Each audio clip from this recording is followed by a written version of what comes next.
everyone, it's Vanessa here from Love Riley. Welcome back. Today I'm going to be making the Bella Bucket bag by Oro Rosa Patterns. I'm absolutely in love with how this bag turned out. There were a lot of learning curves because I hadn't made this bag before. I decided that I'll do it the first time and film the process. So there's certainly bits in here that I could edit out, but I won't because that's all part of the bag making journey. But overall, I absolutely love how this bag comes together. I'll go over the bag itself and then I'll talk more in depth about it. So first of all, this strap is amazing. I've never done a strap like this before and I can see myself doing a lot more of these in the future. It's just so elegant and different and I absolutely love it. I did add 2 inches to the length of this recessed zipper panel just because I didn't want much of a gap on either side, and I'm very happy that I made that change. I did use Decaville Heavy, but I go through all of the interfacing when I make the bag. So here we have our recessed zipper panel.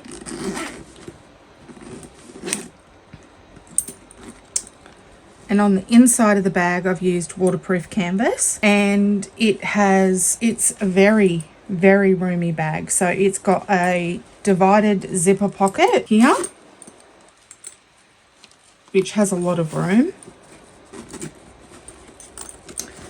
It has a slip pocket on the back that is also very big. And you've obviously got your compartments on either side of your divided slip pocket. So that's the inside. And this is the bottom of the bag. And for being curved, I didn't do too bad of a job, I don't think. But this is obviously our screw and purse feet. Alexis from Oro Rosa Patterns. Her patterns are just amazing in the detail that they give you, the instructions that come with it. There wasn't anything that I really didn't understand.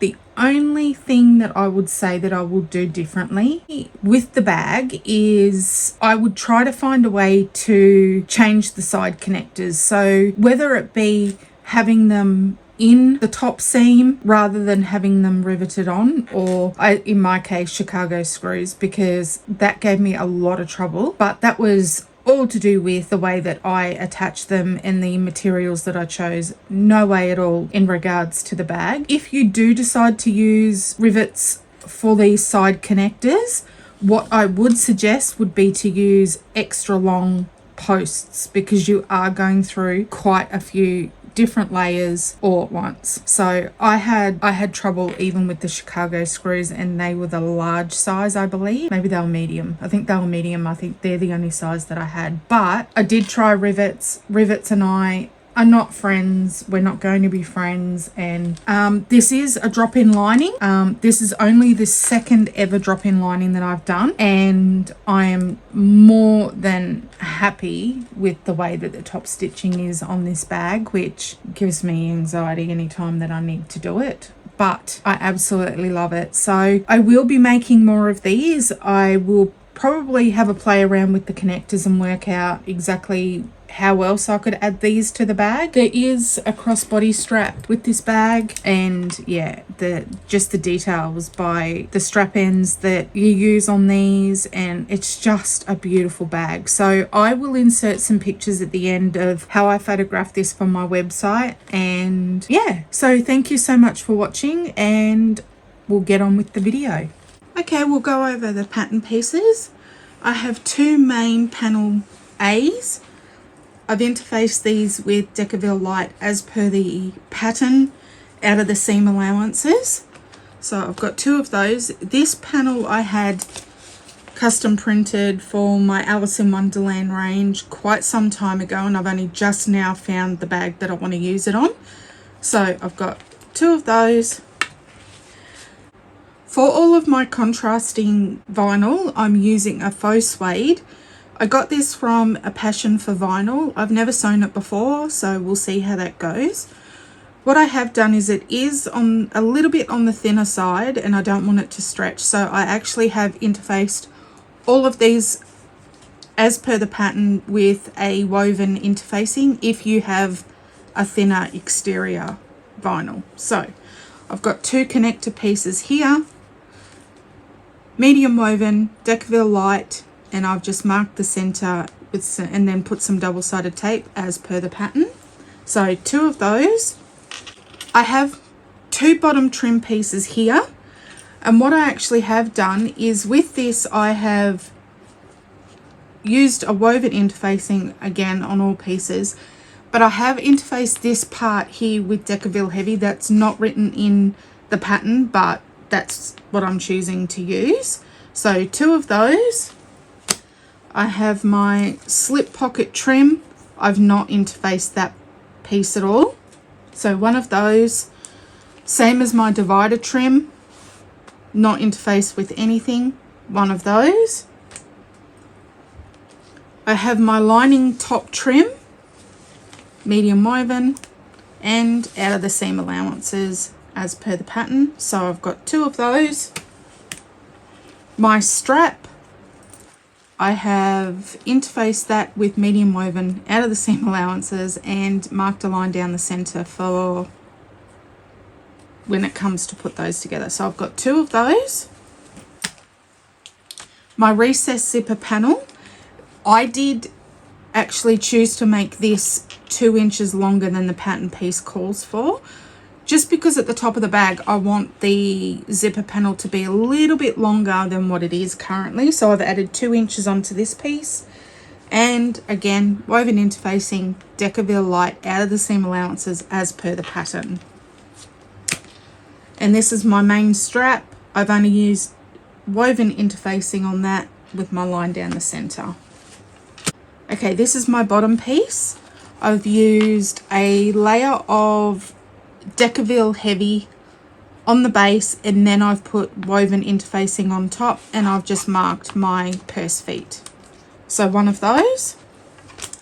For all of my lining pieces, I'm using a waterproof canvas that I had custom made, and I've not interfaced any of these because it is waterproof canvas, so it's thick enough. So I've got my slip pocket here, 1 of those. I've got divider trim facing, I've got 1 of those. I have my divider lining, I've got 2 of these. Divider pocket exterior, I've got 2 of those. And my main lining, I just have 2 of those. So that's it for all the pattern pieces, and then we'll go through the hardware. I've got my zipper tape. I've got 2 swivel clasps. I've got 2 D-rings. I've got my slide adjuster for my main strap. A zipper end. 2 strap ends. I've got a handmade tag. I'm not sure if I'm going to use that yet though. I've got 2 zipper pulls. They're all Alice in Wonderland themed. 2 of those. I got these from Dreamy Bag Hardware. And I have a heap of Chicago screws in a medium size that I'll need for assembling the bag later. And I've got my screw-in purse feet, so we'll add those as well. And I think that's all I need for hardware. That's it. Now I can move on to the straps. So all I've done is marked a line down the center. I've put double-sided tape, and I'm just going to fold these. All I'm going to do is fold it just below my center line because I need to be able to fold it over again. So just below that center line. And then this side's going to come in. And then they're going to get folded over again and clipped.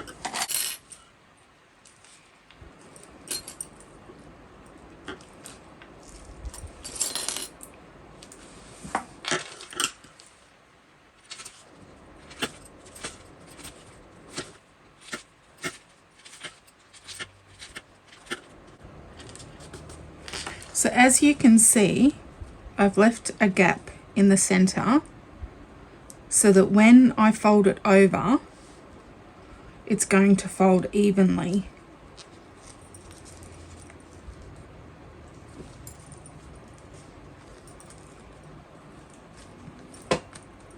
Just like that.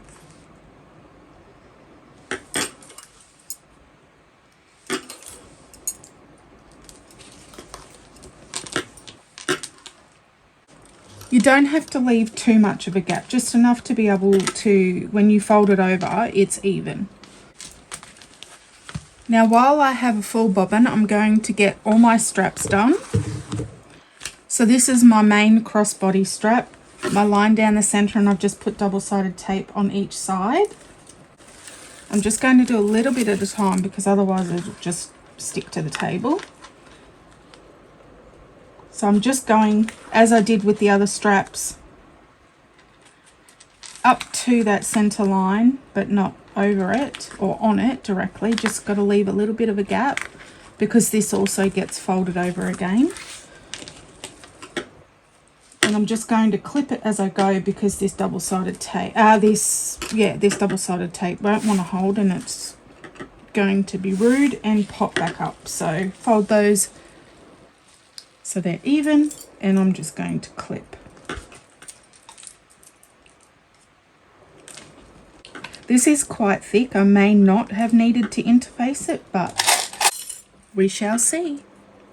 So I'm just going to go ahead, do all of the strap, and I'll come back when it's done. Okay, so I'm back. I've got all of this clipped and I'm going to start working on my crossbody strap. And I'm just going to sew 1/8 of an inch from the outside edge.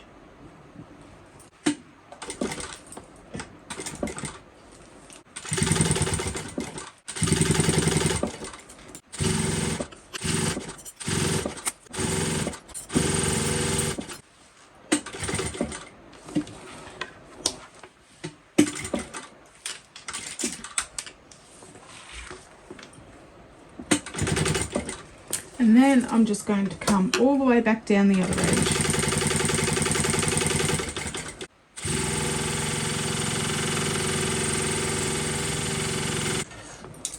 Okay. I've got my strap end here, and I'm going to put that on.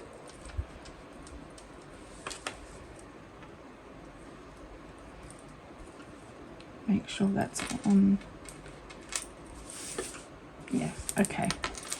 Then I'm going to get my sewing awl or stiletto, and I'm going to pre-punch the holes.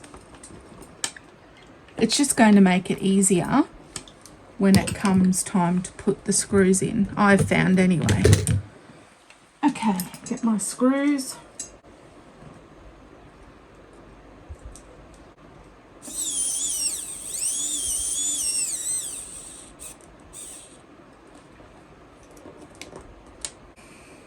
You know, sometimes when you make something and everything goes wrong and you think, am I really meant to make that? Is that a sign? That's how I feel right now.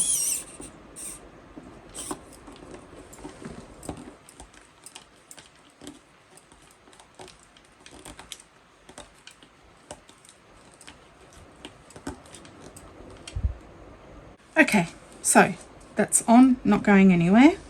And then I want to put a Chicago screw in just to secure it. So I'm just going to punch a hole in the middle. I might do 2 actually, just because.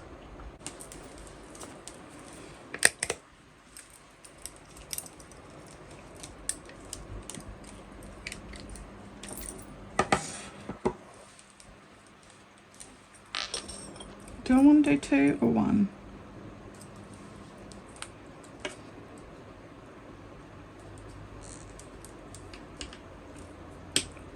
Through there, through the other side.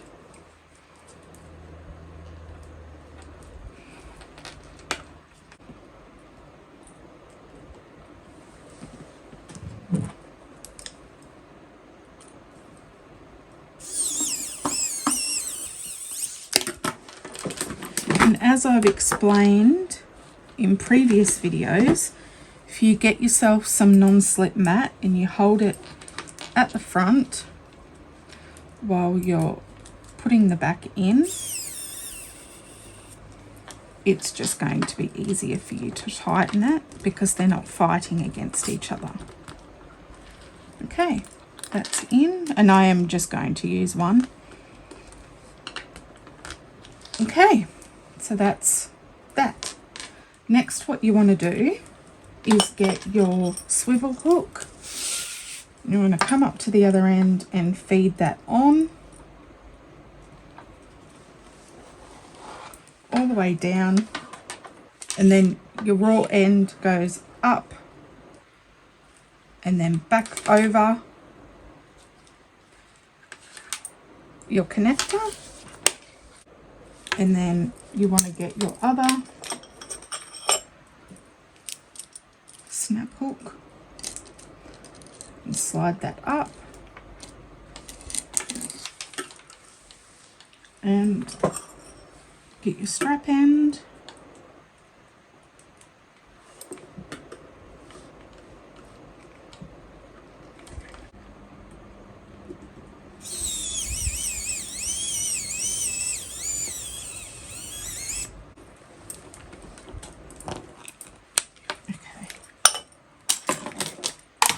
And then I want to come in with my hole punch again and punch the holes.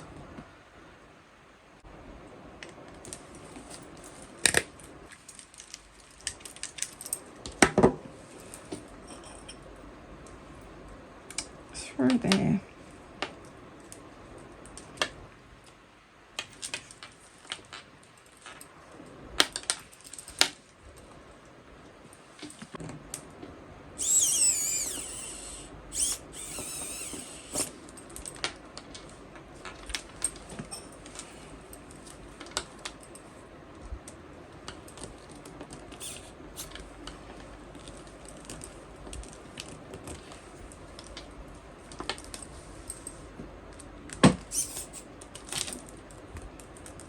Is that even in? No.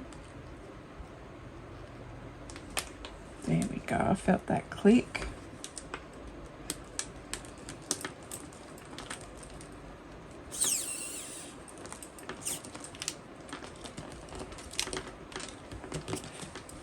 And that's it. That's our strap. Finally, about a quarter of the size that it needs to be. Anyway, such is life. That's that done. Now what I'm going to do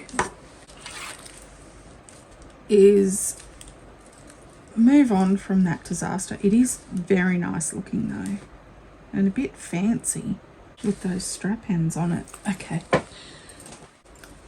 Okay, so these are my handles for the bag. So we are only going to sew down the open edge and 1/8 of an inch from that open edge. We're not sewing down the other side, just this one.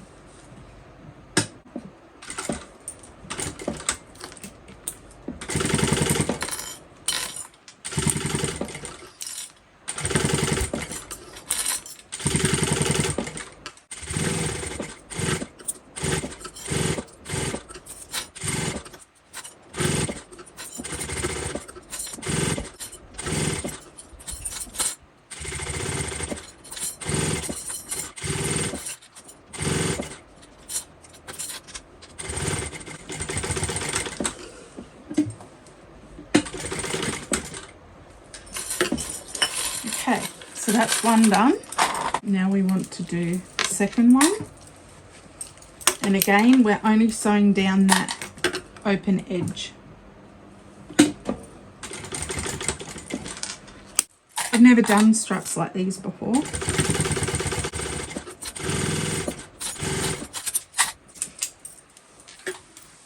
Come in and trim this one off.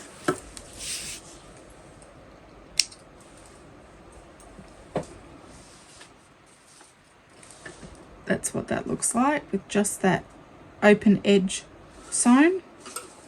So we'll sit that aside until the next one's done.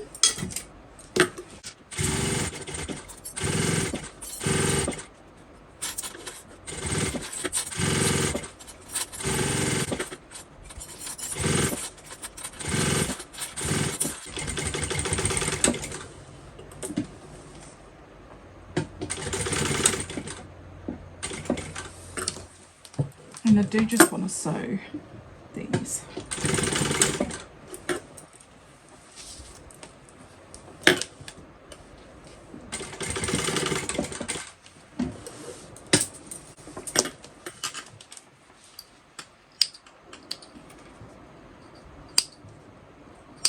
Okay, so that's those done.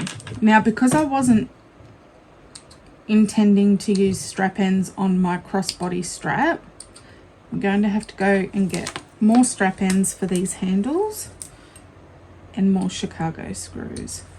So what you want to do is you want to get the straps that we just sewed. You want the edge that we just sewed down, so the open edge, and you want both of those facing in towards each other. So on the right side, it's going to be looking like this. Then on the back, what we're going to do is get your swivel clasp, and you're going to thread both of those through. And there is a measurement in the pattern given. And what you want to do is you want to fold that down to meet where it says in the pattern, so it's even on both sides.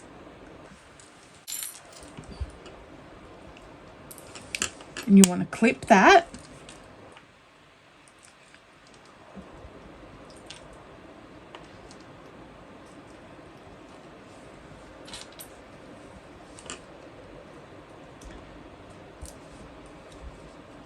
So then this is what we have. So they're both even because we still have to put our strap end on. So you want them both even. Then what we're going to do is, in the pattern it gives you a measurement to mark from the top edge, and that's where we're going to punch our hole for the rivets. So go ahead and punch that hole as per the pattern. So I have changed my mind on this. So because this is only 1/2 inch, this strap, by the time that it's folded, my Chicago screws are going to be quite big, and if I don't get them placed correctly in the center, they're just going to look off. So I am going to use rivets for this part and hope for the best that it goes okay, because I don't get along with rivets at all. They tend to hate me. So go ahead and make those marks.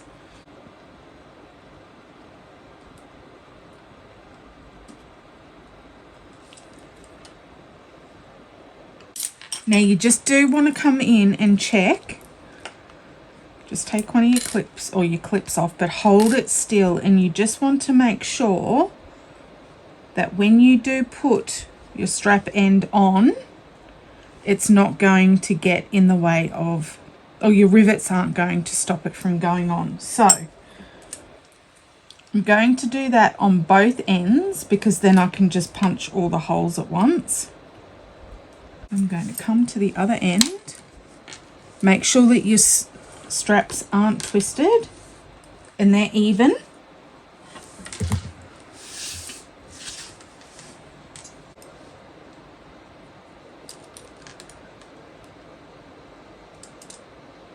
There we go.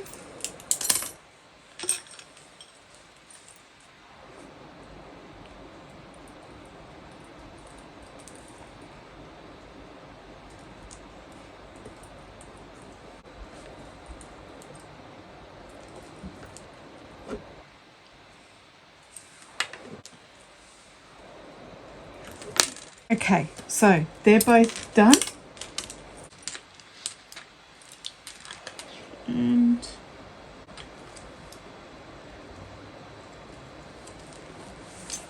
okay, so now I'm going to go ahead and punch the holes.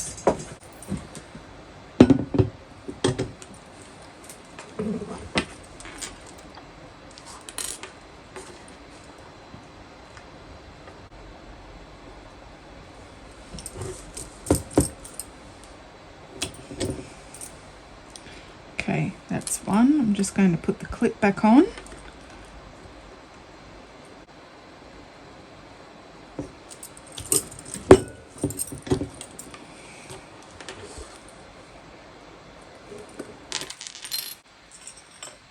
And then I'll go ahead and put my posts through.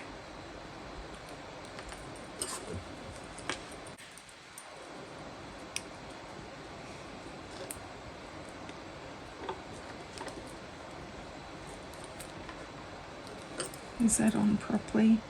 Looks like it. I'll do the other side and then it's not going to move. And I can take my clips off.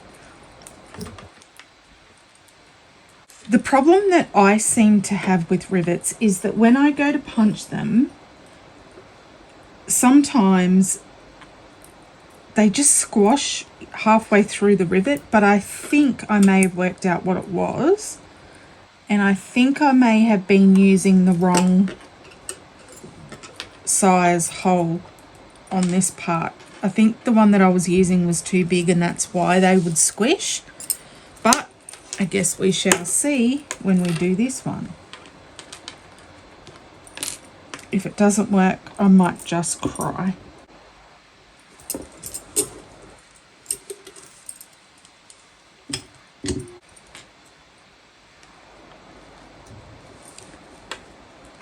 This press I got from Green Beans, Australia, when they had it on sale. I actually got 2 because I didn't fancy changing the feet all the time.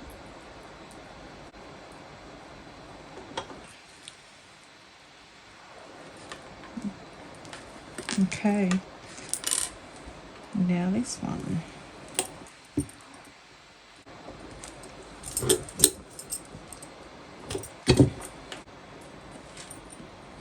And that one. So this is normally where I have my issues. So wish me luck.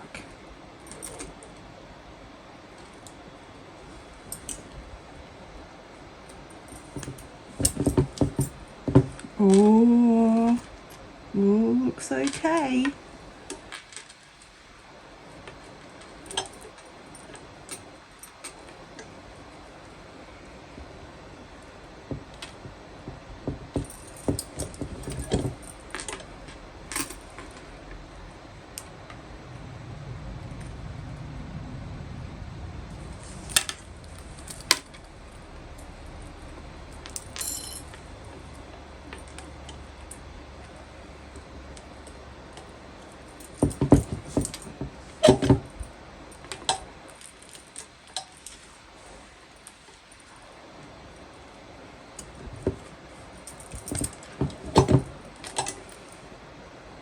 Oh, we did it. That now is looking good. It's not twisted. Rivets look great. And now I can go ahead and put on the strap ends. So when you're putting on your strap end, what you want is, see? No, that's flattened. See on the corner there? See, it's flattened. I think it may have slipped a bit when I was pressing it. So now I'm going to have to go ahead and remove that, which is going to be a pain. All right, we'll do this end because this end, they're fine. Okay, so you want to put your strap end right side up.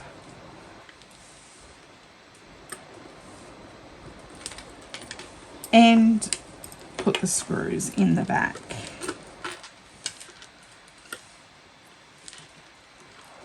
So I am going to use my stiletto or sewing oil just to pre-punch the holes.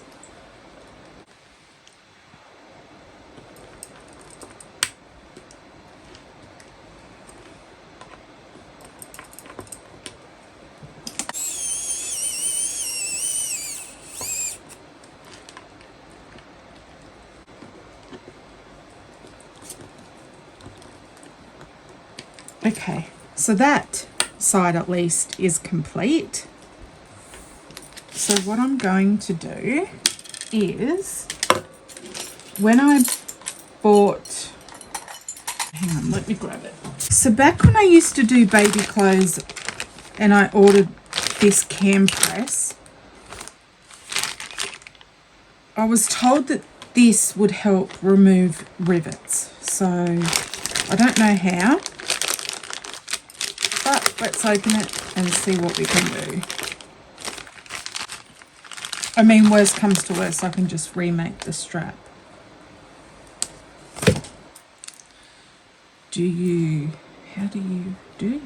How does it remove it? Where is it? Here. I don't know. Do we just...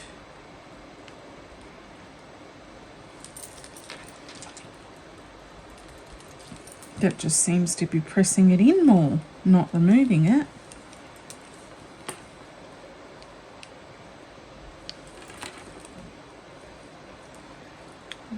Okay. Press it again.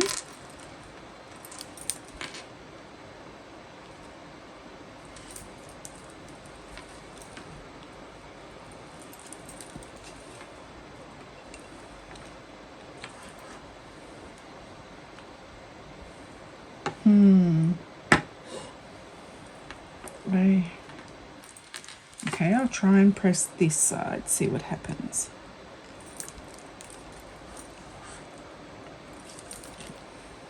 Okay.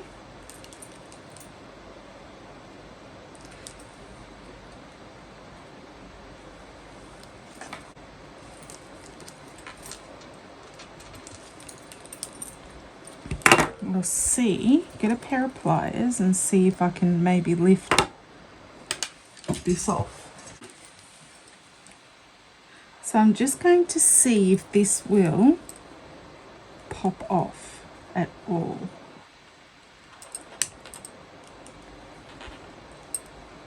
Oh.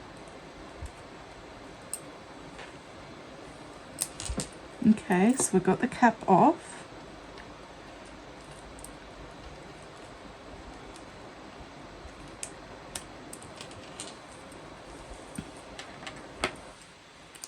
And now what about on... Oh, okay. Well, that wasn't too bad. But now I have to go ahead and put another one in there. And hopefully this time it won't shift. This is why I don't do rivets.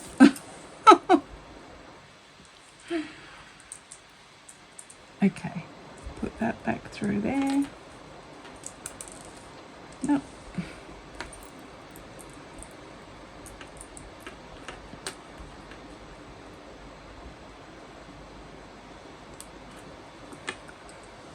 Okay.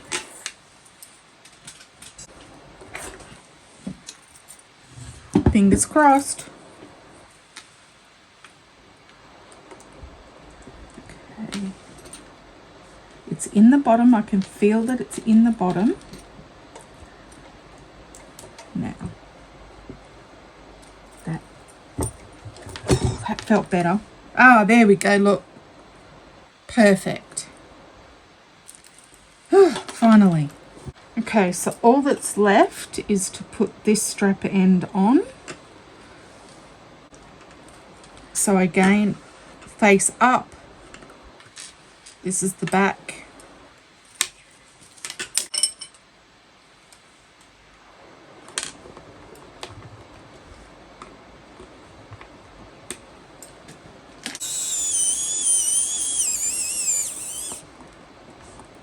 So I've got some exciting news. I got a video today from Angela, the company that's doing my handmade logo labels, the metal ones, and she sent me a video of the silver ones, and oh, they look so good. I just can't wait for them to arrive now. I'm not patient sometimes. So I did go ahead and I've ordered silver and gold to begin with. So as soon as they come in, I'll be sure to share that. So finally, we have our completed handle. That is adorable. I love it. And the marker that I used here is just a heat erasing one, so I'll just go ahead with my iron and a Teflon sheet and remove that mark. But I am very happy especially for using rivets. So that's that. So now we can move on to the main body and sew that up. So I've got my two main panels here. Okay, so in the pattern piece, it gives you these measurements of where to mark your lines. What we're going to do is we're going to cut notches into this top seam, but we don't want to cut all the way to this line. We want to leave about 1/8 of an inch above the line that's not cut. So we're going to go ahead and just cut notches all along here so that when we fold it down, it's easy. So again, just make sure that you don't cut all the way to that line. You just want to do it to 1/8 of an inch above that line.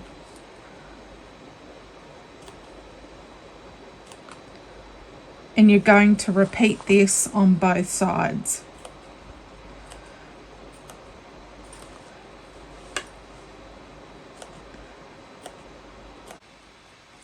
Now in the pattern, it does show that you can cut little V notches instead of just slits. That might make it easier. So it's up to you which one you do. In the pattern piece, in the pattern instructions, it's mostly done, the V's are cut out mostly in this part, not necessarily in the center part. So I'm going to go ahead and do that and repeat for the other side. In the next step, it tells you to run double-sided tape just under this line here that we created earlier.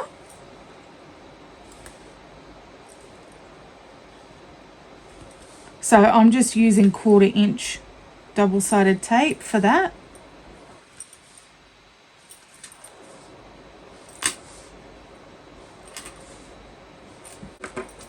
Do that on both sides.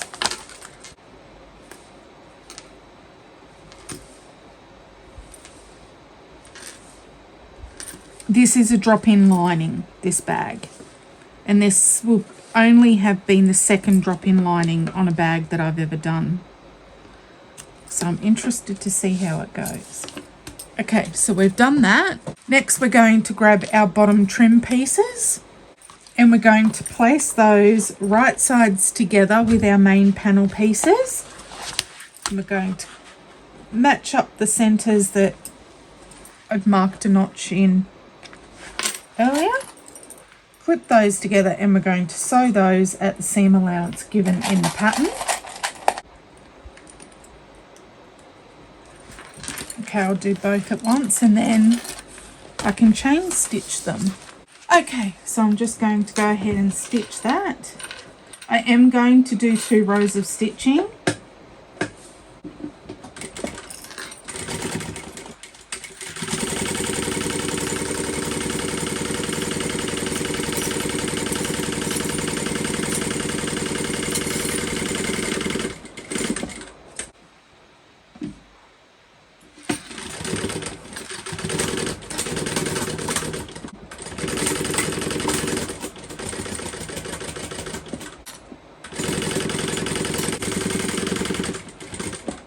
Okay, so I'm just going to come in and do that second row of stitching.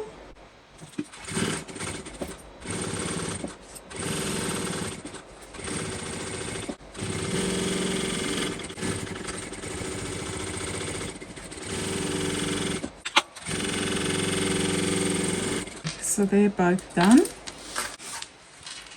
Now what we want to do is we want to open the seams and we're going to top stitch on both sides of this panel.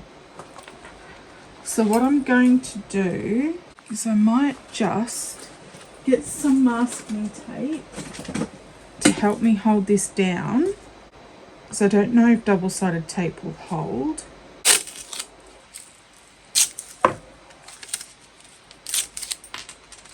I'm just going to try and tape this up so it stays open when I'm top stitching.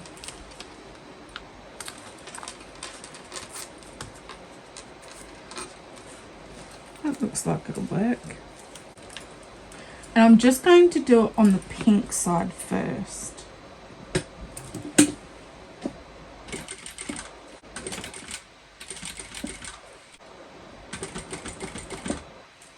And I'm still going to use my finger underneath just to make sure that my seams are pushed open. And I'm going to go slow so that hopefully they don't spring back.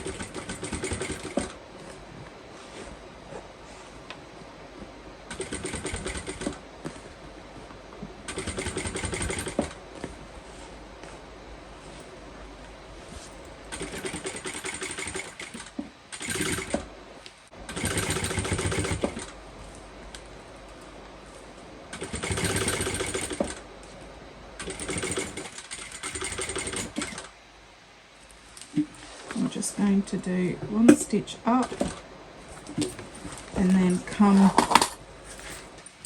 down this side.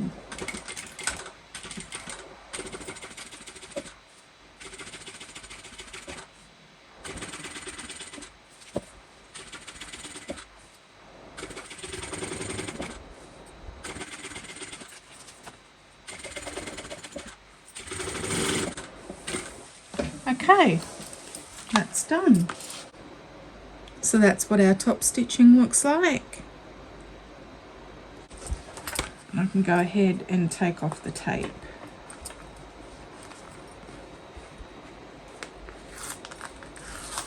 Or you could leave it there. It doesn't really, it's not going to affect the bag at all. It's out of our seam allowances, but we'll just take it off.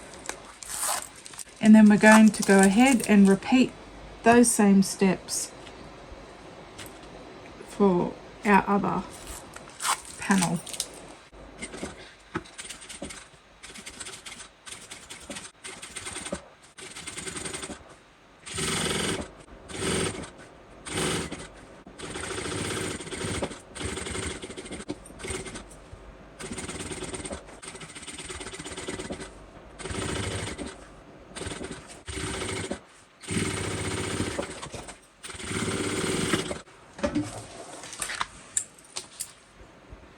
So here's my front and back panel pieces. But what I need to do is work out whether or not I'm going to put the handmade tag on.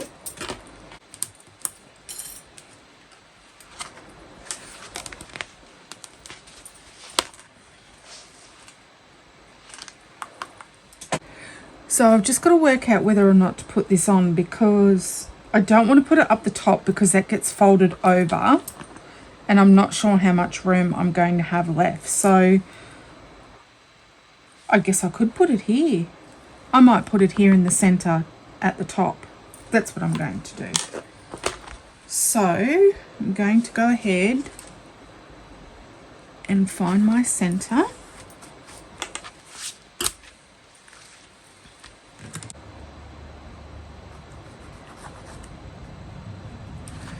And I might go an inch down from that seam that we made earlier. Okay, so an inch down is there.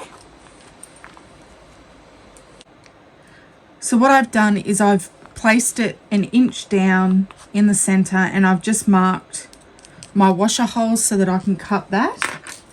I think the best thing about my getting my own labels is the fact that hopefully the washers are all the same, so that I know exactly where I'm cutting each time and I don't have to muck around and measure it and hope that I get it right in terms of cutting the washer placements.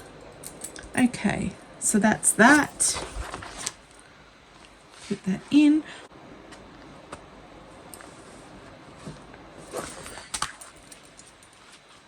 And what I've also done is taken a piece of Decaville Light. I don't need to because there is Decaville Heavy on this part, but better to be safe than sorry. I'm just going to fold those in on each other, or fold them into the center. And then I've got double-sided tape that I got from the local discount shop, and I'm just going to cover that so that it doesn't rub through and damage the lining. What I've done is I've just placed, because this is going to be the focal part of the bag, so you want these sides to match up. So I've just gone ahead and put double-sided tape, and I'm just going to secure these in place so that I know that they are straight and all lined up, and then what we're going to do is sew that together.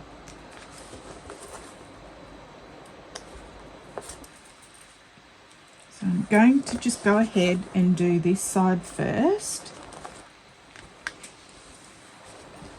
What I also did was, when I was measuring it, I made a slit so I put a nick just on the side there so that I know that when they're perfectly even, these side seams here are perfectly even, and that I've got it lined up hopefully correctly. So I'm just going to put all this together.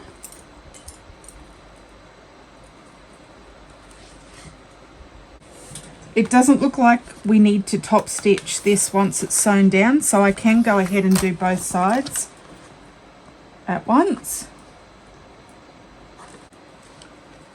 And this is just 1/4 inch double-sided tape, so it's going to be well out of my seam allowances. So I'm just going to go ahead and clip this side so you can just see here the 2 marks, or the 2 snips that I put in. That's where I lined them up. Just there and just there. So I'm going to go ahead and line the rest of this up and we'll start sewing. So now that's all clipped, I can begin sewing.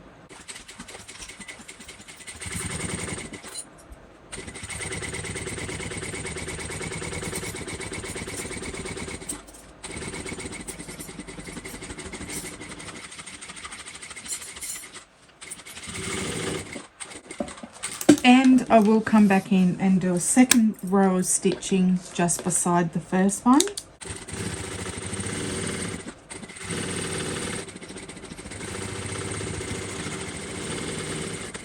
Okay, that's that done. And now I can go ahead and sew the other side. Does anyone else have problems with their snips? They just always seem to go back to front. I don't know if it's because I'm left-handed, but they always just seem back to front when I go to cut, and I've got to change them over, and it's just painful. Is it just me? Maybe it's just me. It's probably just me.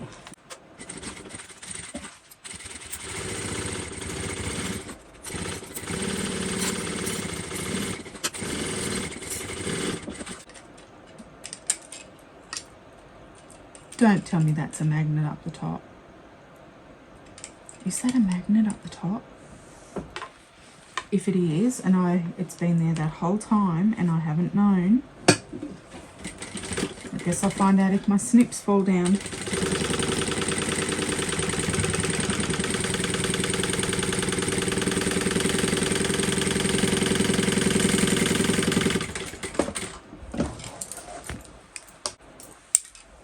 So that's done. Now we're going to add the base, but first I want to just turn this inside out and see what it looks like.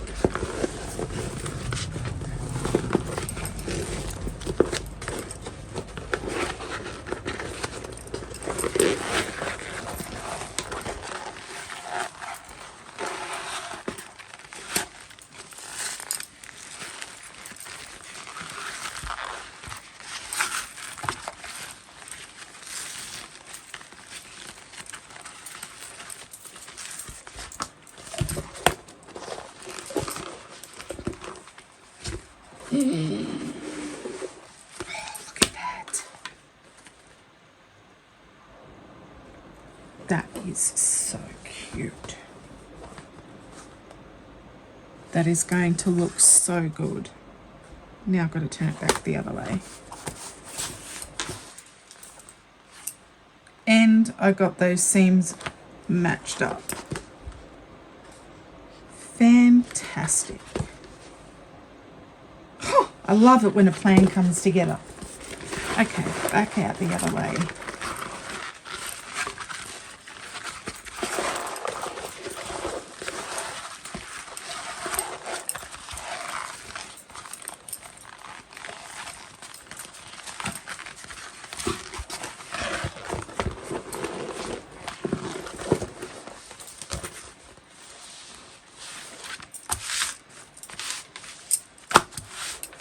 Okay, let's move on to the base. Okay, we have our bottom piece here. We get our purse feet.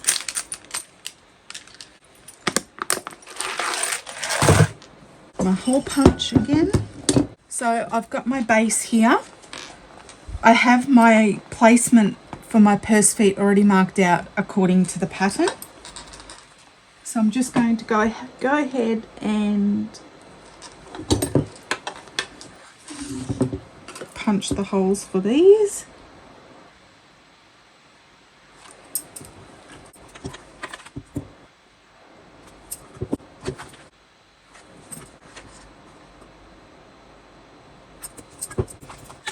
Okay, so I've got my bag feet here. I'm just using screw-in ones because I don't have any silver rivet bag feet. I need to order some. What I also have are just some offcuts of Decaville Heavy, and I've just punched a hole in the center of those just to reinforce it. So I've just put my screw through the Decaville Heavy and then through the base, and I'll do that for all four. I do like screw-in bag feet. They are quite easy to install. And then, just as it says, screw them on.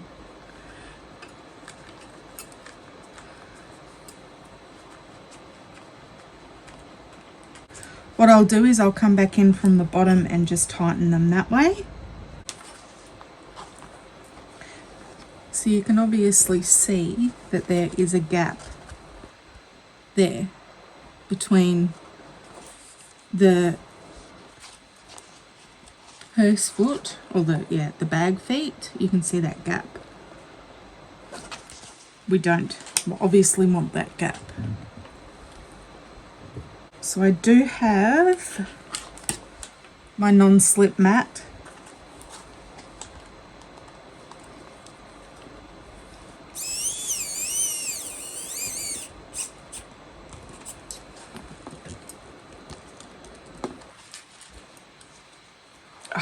That's good. And you want to tighten it as much as you can. And now there's no gap. You don't want a gap. No gaps.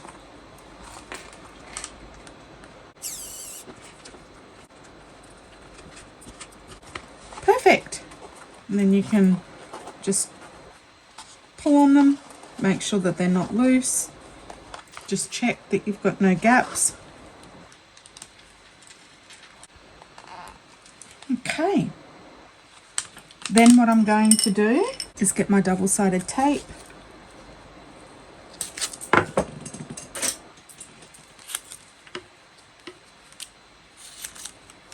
and I'm just going to cover this up so again they don't rub on the inside of the bag and put a hole in our lining, because that would be bad. And that's complete. Next step. Okay, so we've got our main panel and we're going to go right sides together. We're going to match up the center notches that we did earlier. And I'm just going to put a couple of clips on either side.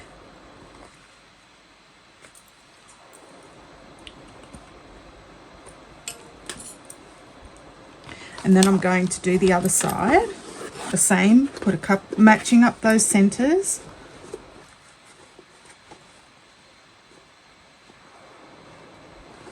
Couple of clips.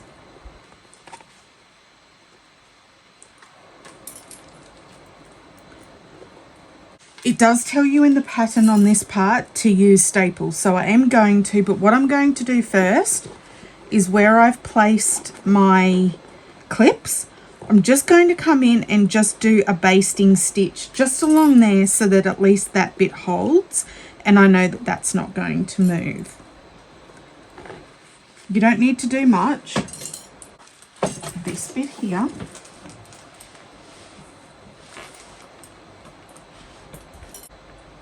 I'm just basting it at 1/8 of an inch.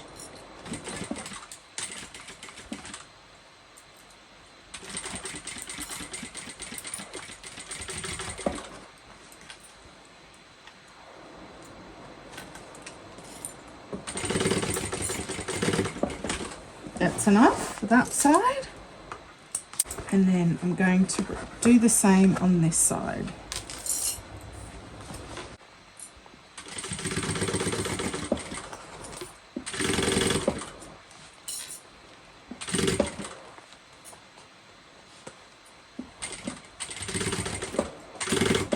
And that's it.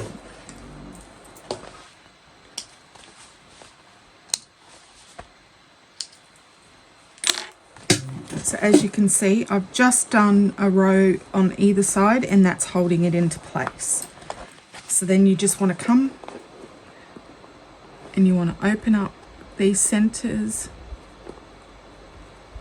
butterfly these centers out, line up the seam with the center mark that we did earlier, and I'm just going to clip that as well.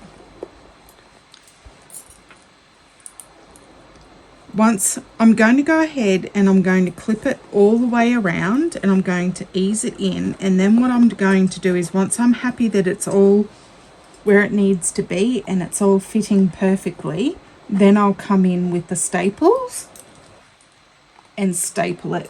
Then I'll re-clip it just so I've got less chance of it moving, but it looks at the moment like it's just going to go in beautifully. So that's that side, and then I'll come to this side, butterfly that seam out,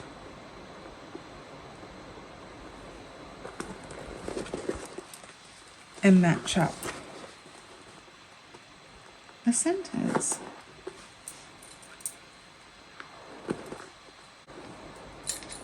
Look at it, it just fits perfectly.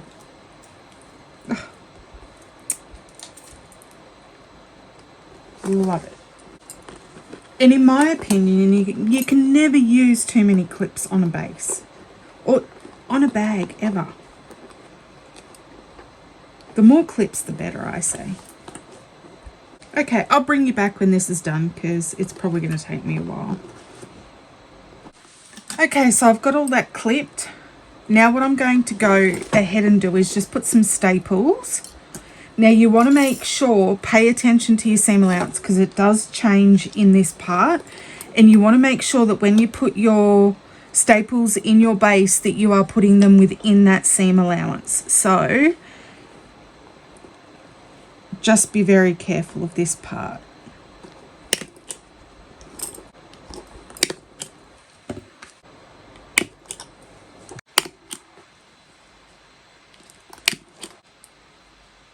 So I'll go ahead and do all my staples, and then I'll come back when it's time for me to sew this on. In the pattern it does tell you with some pliers to come in and just push down the bottom of your staples. That way you're not going to scratch up your machine. Using some pliers to push those down, but I think it'll be okay. Okay, so that's all sewn. So what I'm going to do is I'm going to come in first at a basting stitch, and then once all that's basted in place and it's not going to move, then I'll come in and do the proper seam allowance as per the pattern.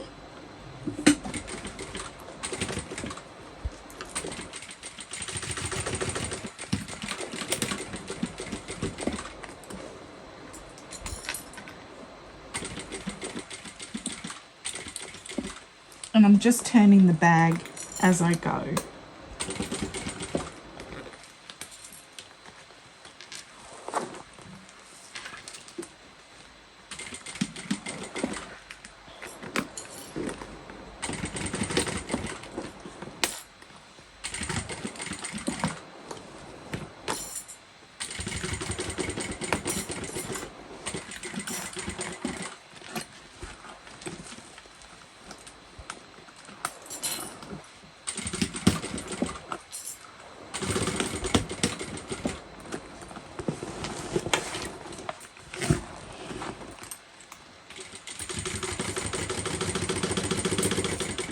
That's one half done.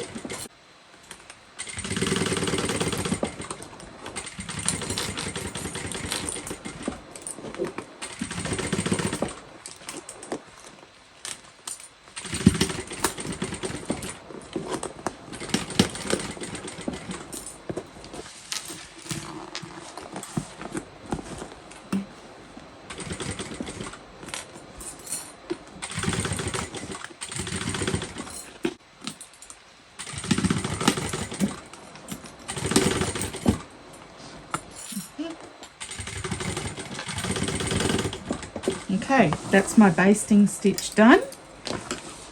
Then I can come in and remove all the labels, I can come in and remove all the staples. Okay, that's not a magnet. There we go.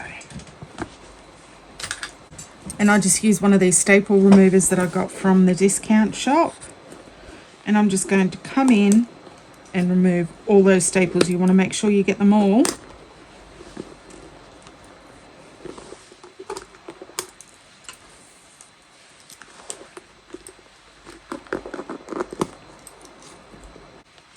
And these are not something you want to throw on the floor because they're like little Lego pieces. When you've got little ones and you step on a Lego piece, if you know, you know. So throw your staples in the bin if you walk around with bare feet in your sewing room. Okay, that should be all of them, but you just want to run your hand along just to make sure that there's no little bits that have gotten cut off at all. So now I can come in and just do my normal seam allowance as per the pattern. Again, pay attention because it does change in this part.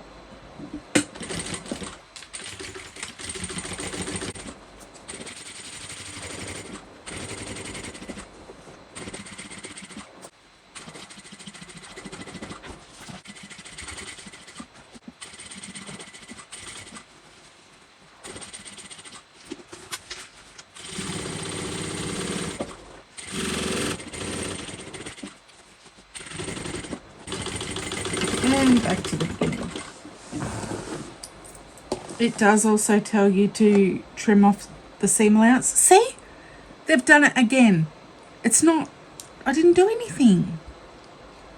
Now they're fine.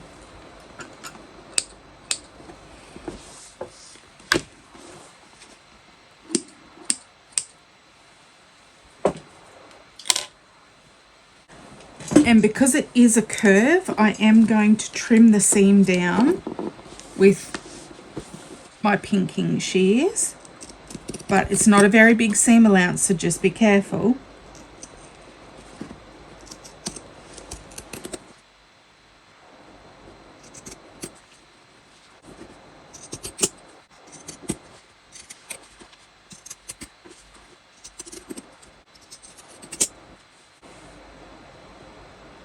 Oh, I thought I'd cut into my stitches then, but it was the basting stitches I was seeing. So you are trimming this down just 1/8 of an inch. So your basting stitches, if you did those. So this is what we've got, the inside, and now we're going to turn it right side out.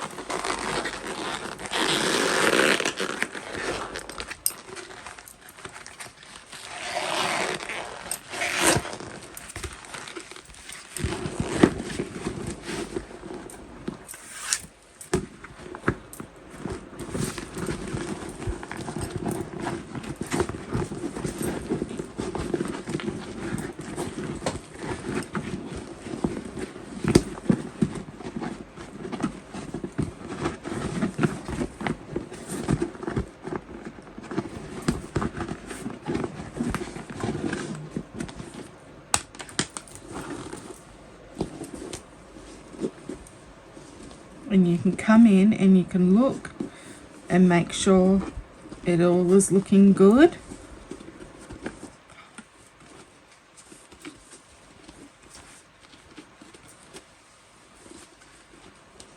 Roll the seams out.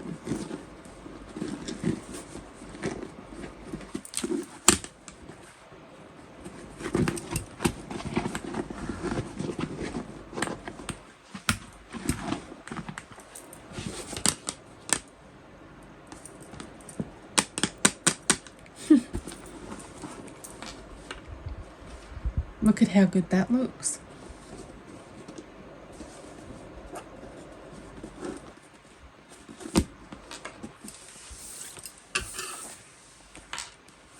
That bottom looks amazing.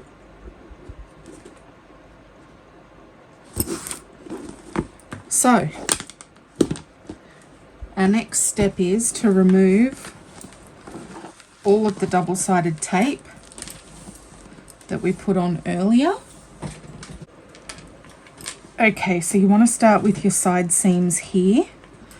I might just put some more double-sided tape just there.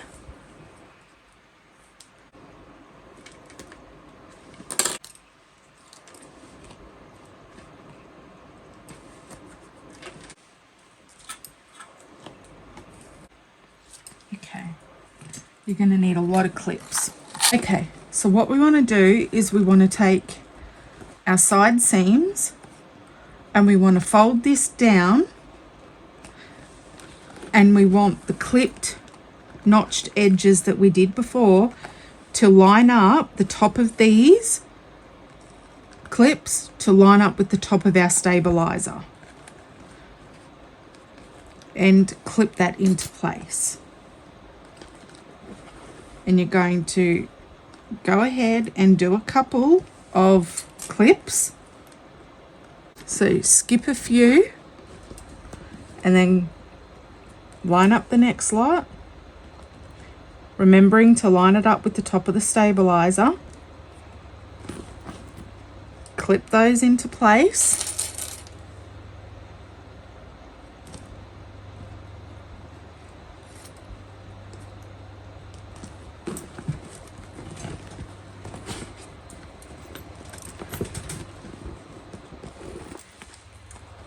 So just skipping a few and then come in and do a couple more, add some clips.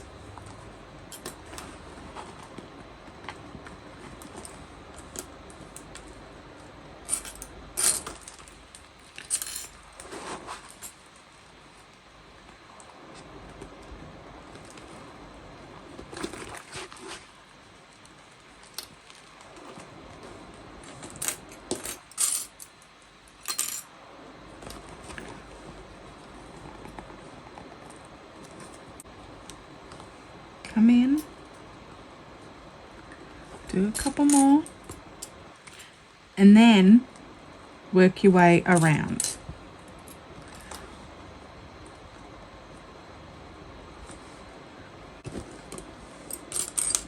So once it's all clipped into place on one side,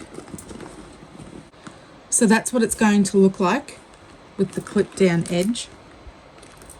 So I'm just going to go ahead, finish that, and then I'll come back when that's all clipped into place. Okay, so next we're moving on to the lining. I have my slip pocket trim here. All I've done is run 1/8 of an inch double-sided tape along the top edge. I'm going to need my slip pocket and one of my main lining pieces. What we want to do is we want to get our slip pocket trim. We're going to remove the double-sided tape, and we're going to fold this raw edge without the tape up to the top edge and just stick that down.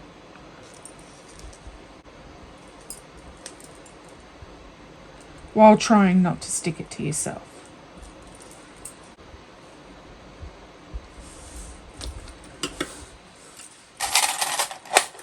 Okay, get some clips, get your slip pocket piece, and we're going to add it to this top edge. So I'm just going to find my centers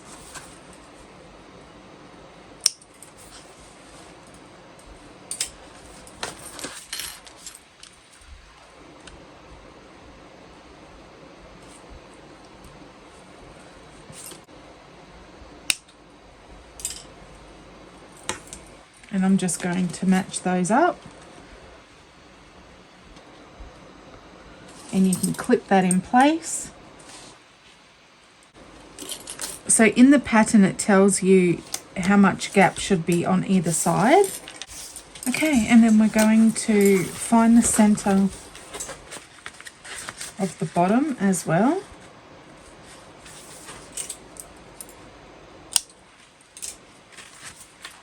And we're just going to match all of our centers up, so you're bringing it right sides together with your trim piece in the middle.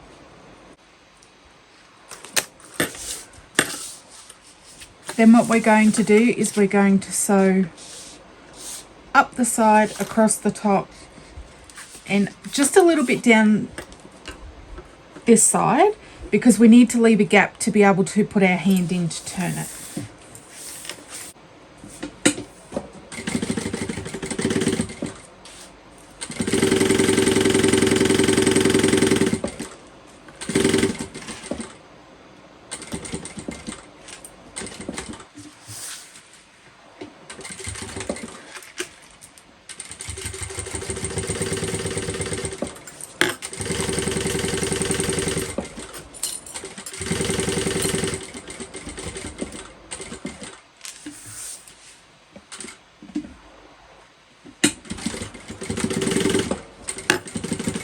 So I'm just going to stop there, come off at an angle,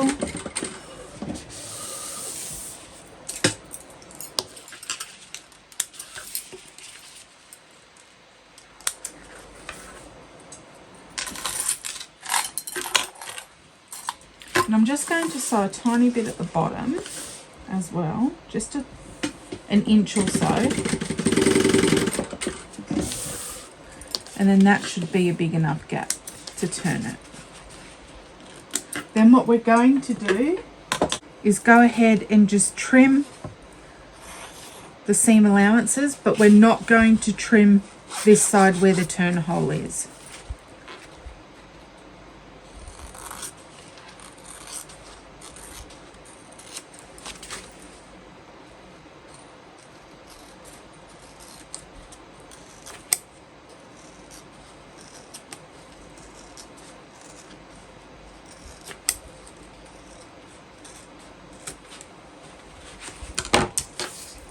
Okay, so once we've trimmed down those seam allowances, we're just going to turn it inside out.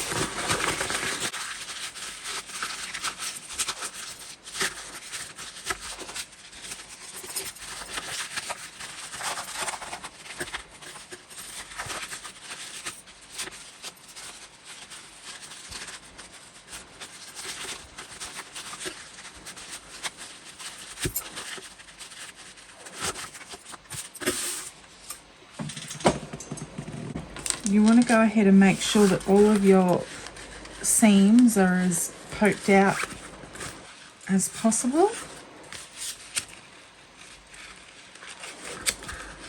This is just a flute cleaner that I got off eBay. No, actually I got it from my local music shop, that's right. So get that as flat as possible. And what we want to do is, I'm just tucking that side in. It will be left raw, we're not sewing that up right now. But then what we do want to do is we want to go ahead and top stitch this part. However, you want to leave long tails at the beginning and the end. So press it as much as you can to get it flat, and then we're going to top stitch, leaving long tails.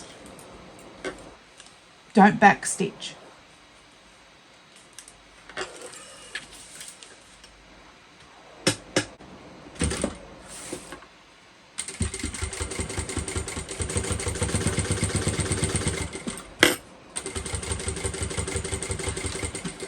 Oh, I almost went to back stitch.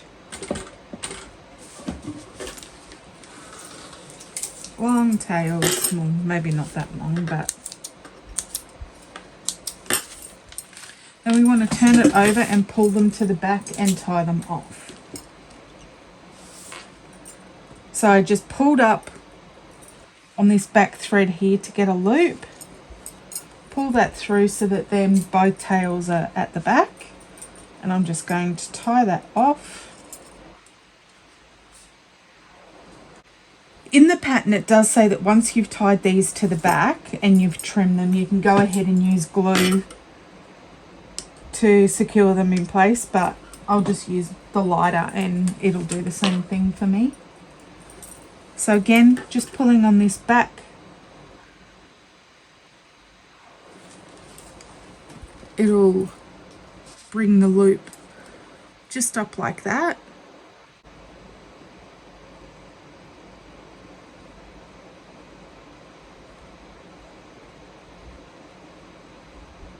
And then you just pull that to the back, and then they're both through.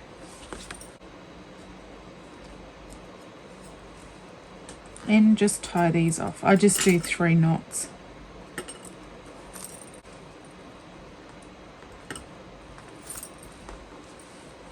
Okay.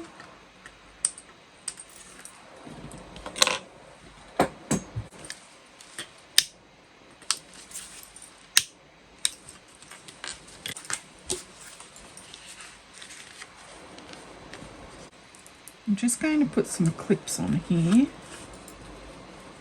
to hold this in place. We are going to stitch this down in a moment.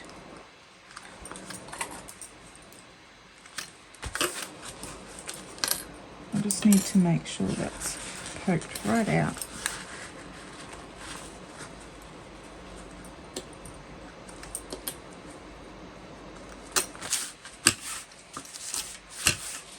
I'm just going to fold this in half just to get my center, because we will need this for the next step. You want to get your lining piece, right sides up. So I've just got my lining piece here. I'm just going to go ahead and mark the centers so I can ensure that everything is straight. This is a heat erasing pen. So in the pattern it'll tell you how far up from the bottom you place your slip pocket. So I'm just going to go ahead and line that up. Grab my slip pocket.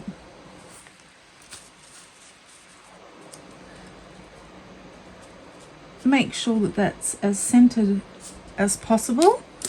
And you can use double-sided tape to tape it down while you sew it, but I'm just going to use these hemming clips that I got from eBay because they work amazing. And then what we're going to do is we're going to go ahead and we're going to top stitch this down in a U and leaving long tails at the beginning. Don't back stitch, and we'll tie those off just as we did in the last step.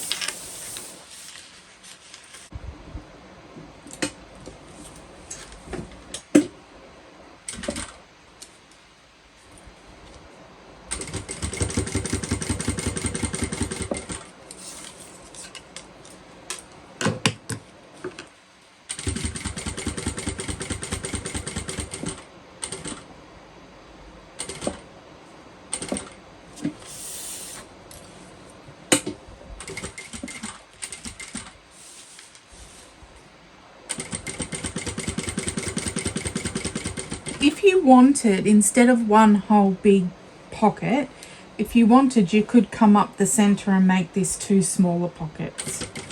But I'm just going to make it the one.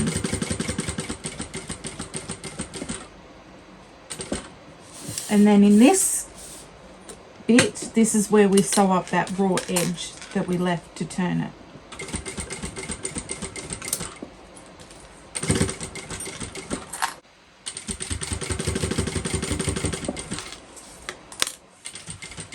Don't back stitch, finish and leave your long tails.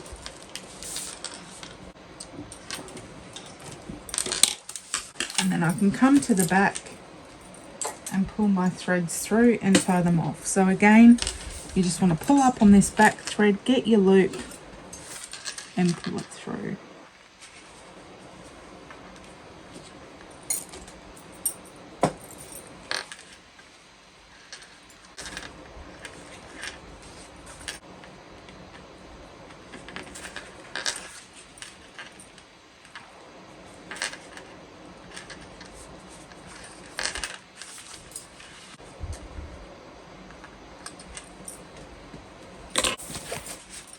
one completed slip pocket.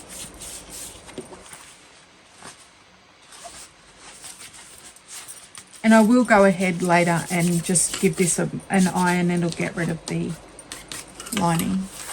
It'll get rid of my markings. Okay, so that bit's done. Next, what the pattern has us do is put a rivet on either side of the slip pocket just to help secure it.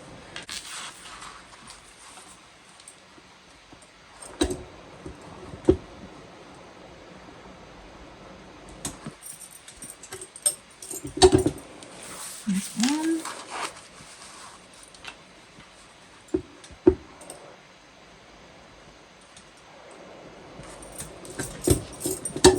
Two. Did that go through? Yes.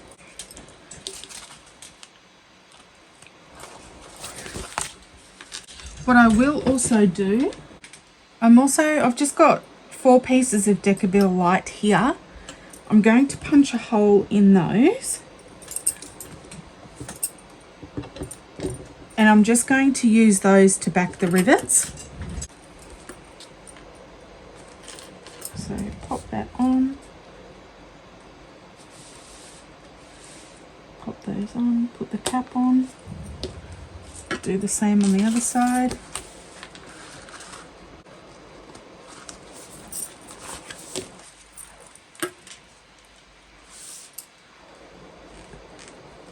Get the bill on, and then the cap.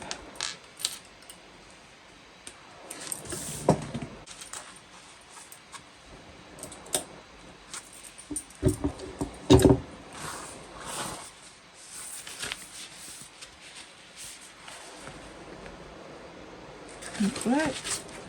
And then this side.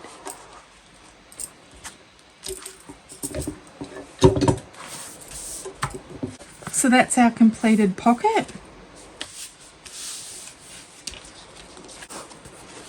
Moving on. We have our divider trim, our divider pocket exteriors,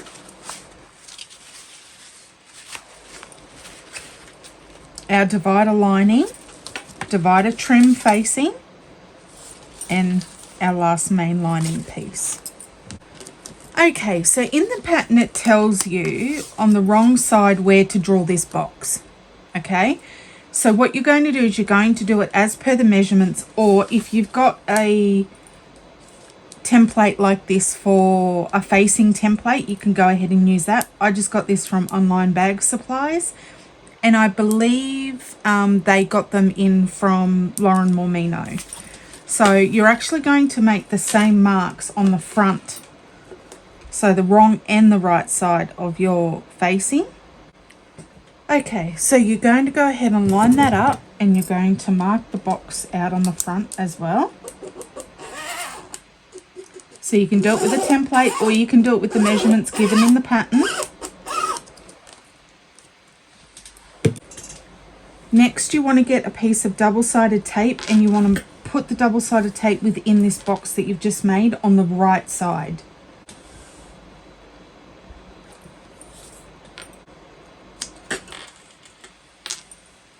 So just mark that like that. Now you want to get your divider trim piece.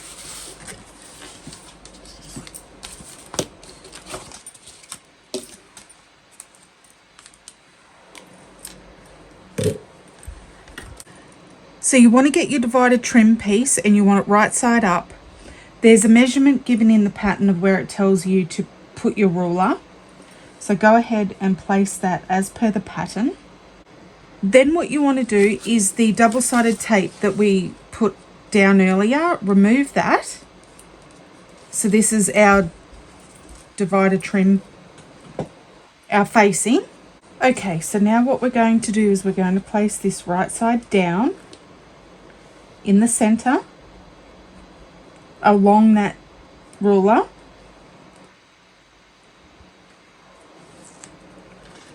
Just like so. Now what we're going to do is we're going to sew around this box, and it does tell you to use a 2.5 to a 3 millimeter stitch length for this part. And I'm going to sew this box as per the pattern.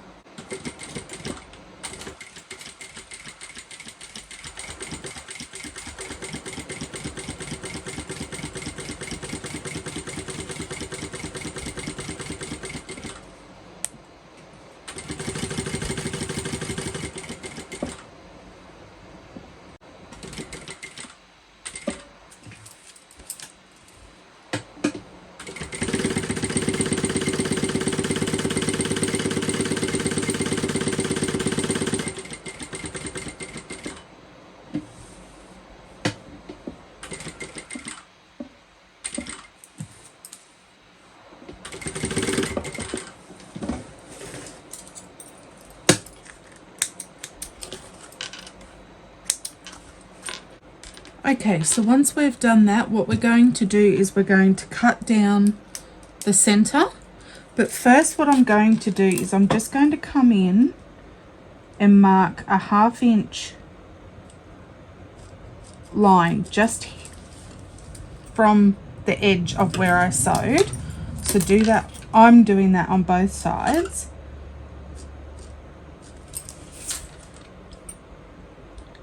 So what I'm going to do is I'm just going to trim down this line, and when I get to these areas here, that's where I'm going to stop and create the V out to the outer edges, because the bigger the V you leave at the edge, it's easier to sew those in place. So I've just folded that in half, and I'm just going to make a little nick in the center.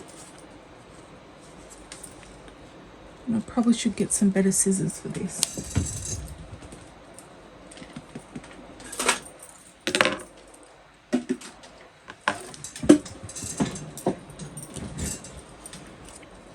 I'm just going to cut along that line until I get to that 1/2 inch. And then I'm going to triangle out to the edge. Now I'm going to go as close as I can to the stitches that I sewed, but I don't want to clip into the stitches. So do that on both ends.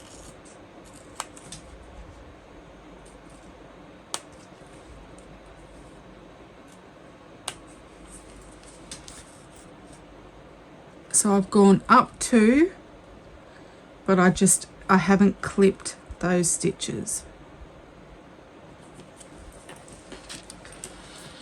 Then you want to go ahead and push this to the back.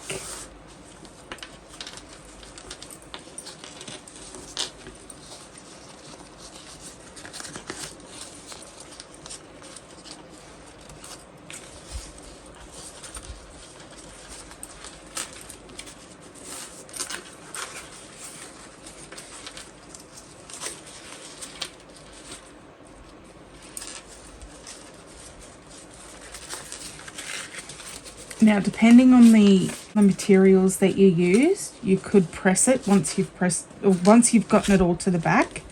You could go and press it, but because mine's vinyl, I cannot. So I just want to really press that as well as I can with my fingers and hope it stays. But we're going to come in with double-sided tape anyway.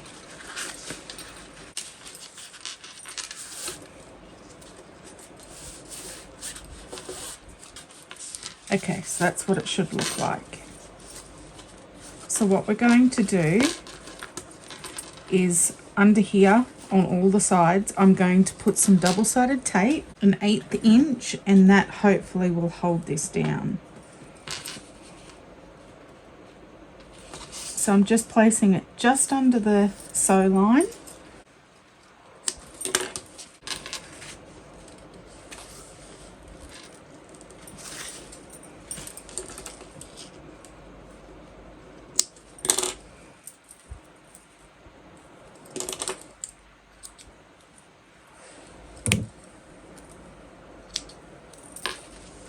And I want to do the sides as well.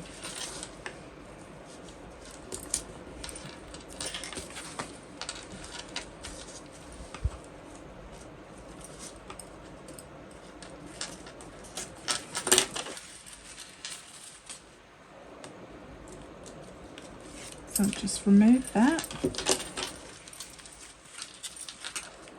And you want to make sure that when you're pressing it down, you've got a really nice seam. So you shouldn't be able to see this facing when you're looking at your front.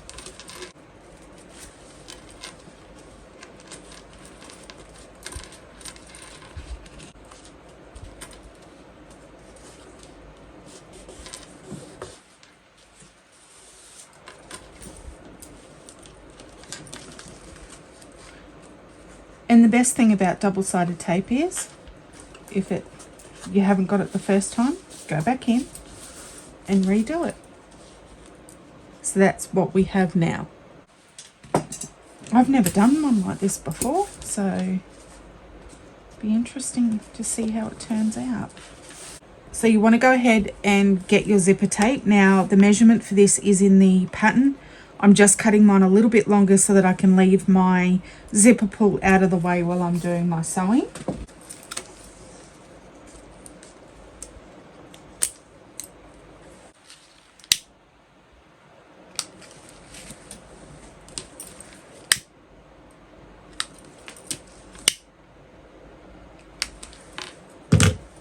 And put on your zipper pull.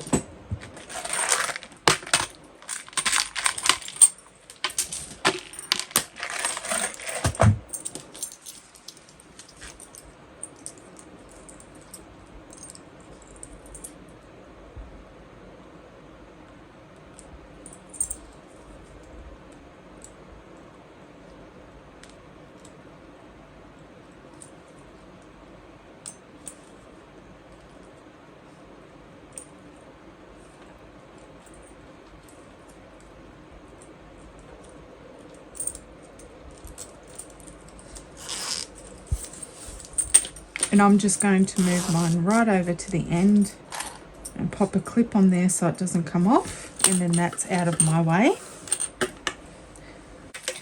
Next, you want your divider lining pieces.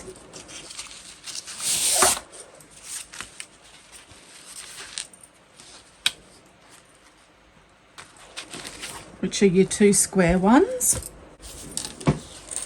Okay, so you want to do your lining and your zipper teeth right sides up. I really probably should have changed to white thread for this, but oh well, we're committed now.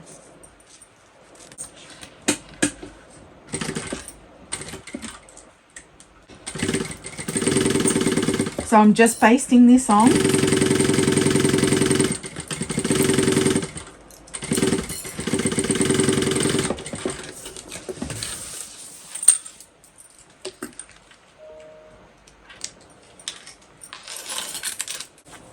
Instead of basting that on, you actually want to do it at 1/4 of an inch.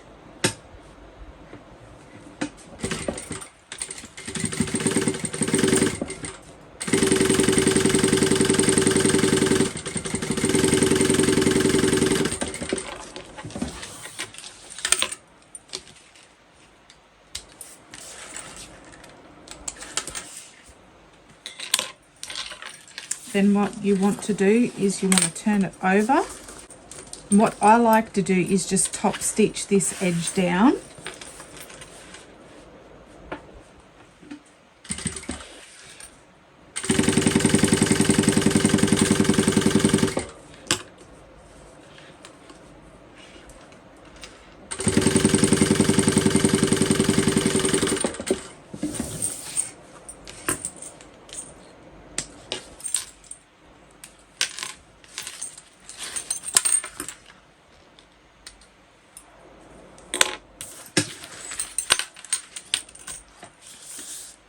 Then you want to get your other divider lining piece, right sides up,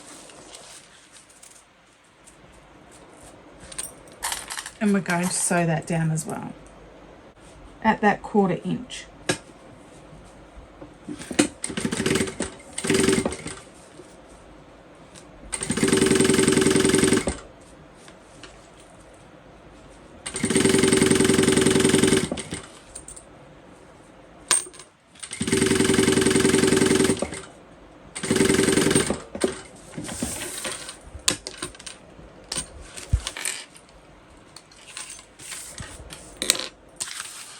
And then I'm going to open that out and I'm going to top stitch down this side that I just sewed.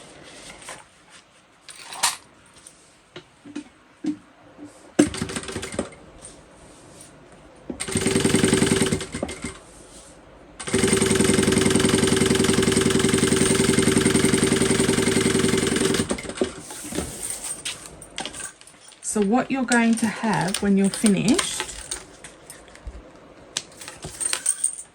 is your teeth are going to be on the wrong side of your lining pieces, and then your inside pieces are going to have the wrong side of the zipper tape.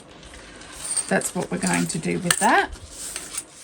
I've got my zipper going off to my left because that's just how I like it to work in the bag.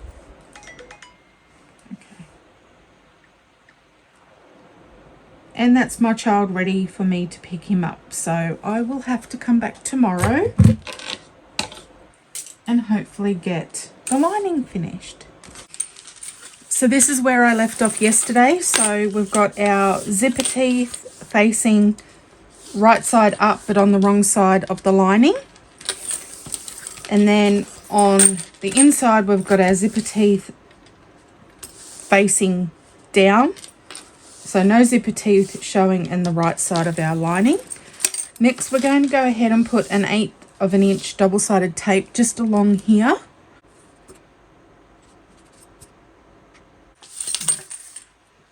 Make sure if you have not put your zipper pull on to do it before the end of this step.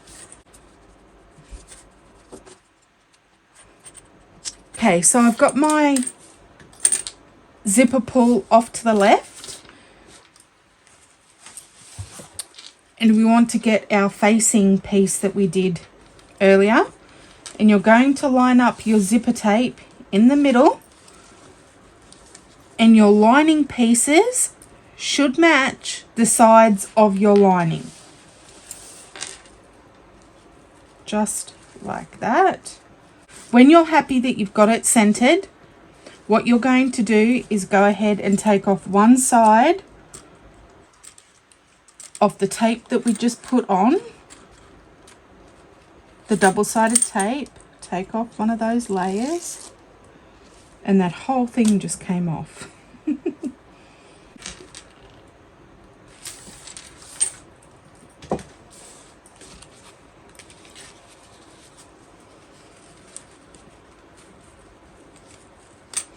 Okay, so that I know is lined up on the sides.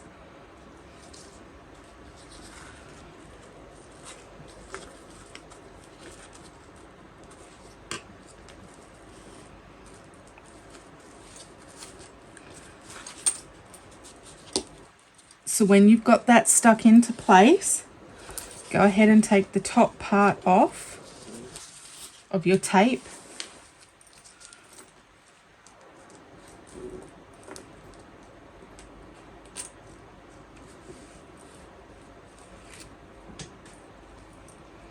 And then lay that side down.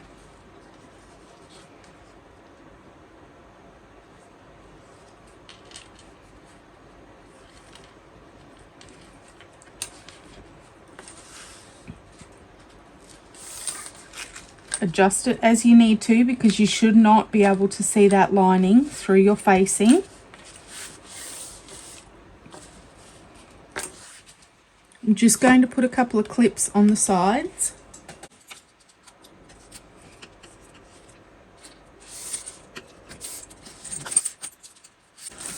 Now what we're going to do is make sure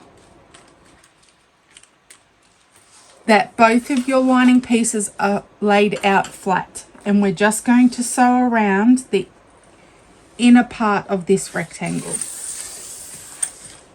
Leave long tails because we're going to pull the threads to the back. Don't back stitch.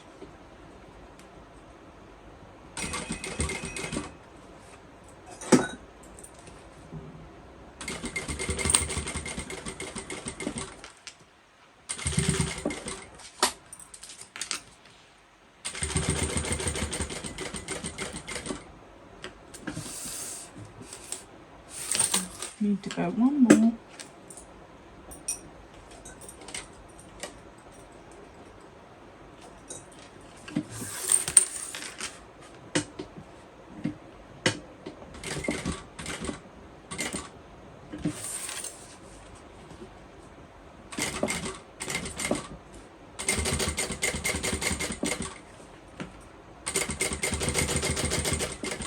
Now we're just going to come around to the back and pull these threads through.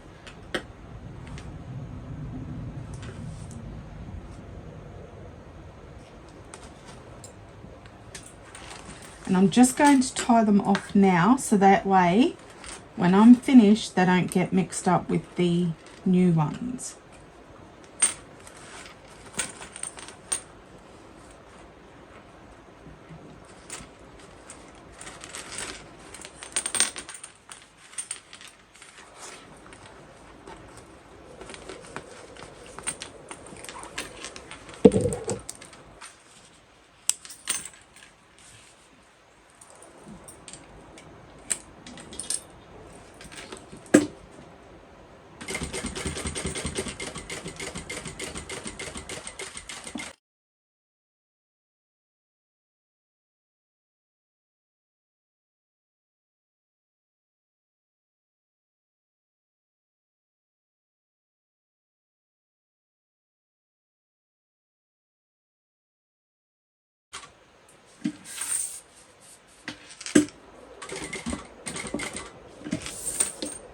And then back to where we started.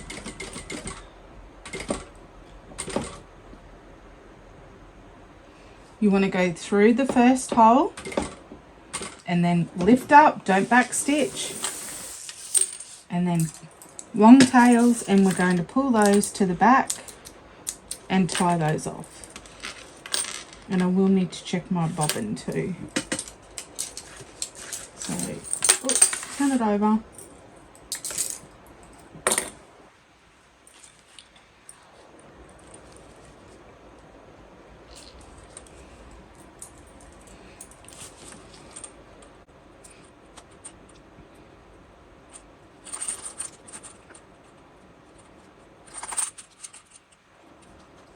And you can use glue just to glue these ends of your zipper tape down, but I'm not going to.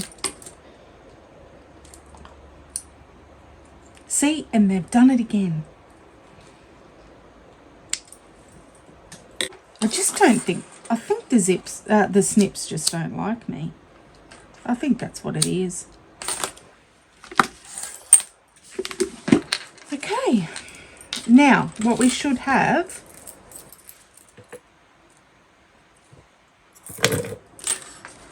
is this, looking exactly like this.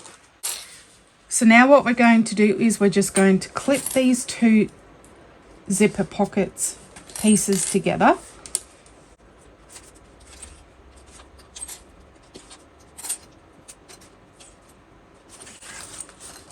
Up the sides as well. And you do want to pay attention to seam allowances for this.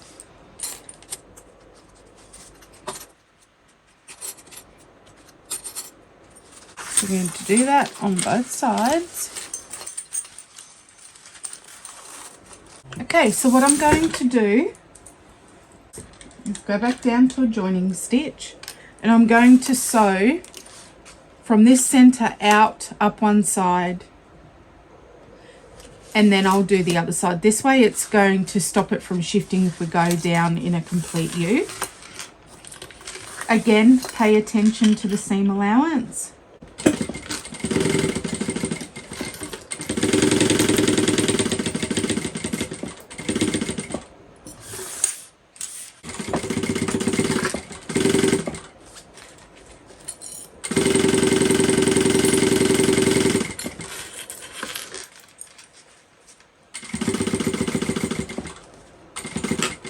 Now we don't want to go through the zipper tape, so as close to the zipper tape as possible, but don't go through it.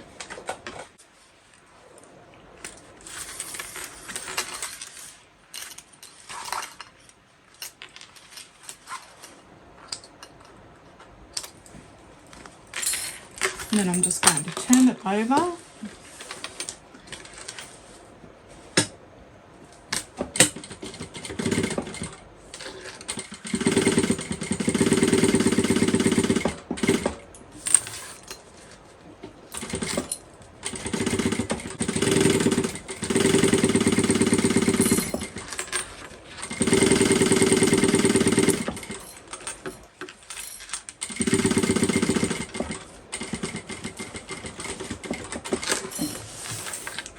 Okay, then we're going to trim this down to 1/8 of an inch.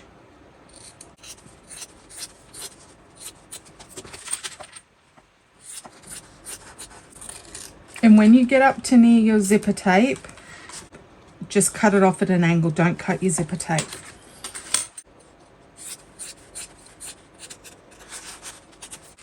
So this is now what we have. Next, we're going to get our divider pocket exterior pieces. I'm going to get one of our pieces.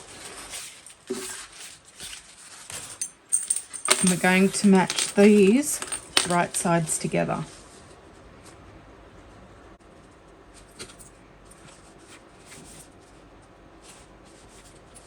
And then we're going to sew that across.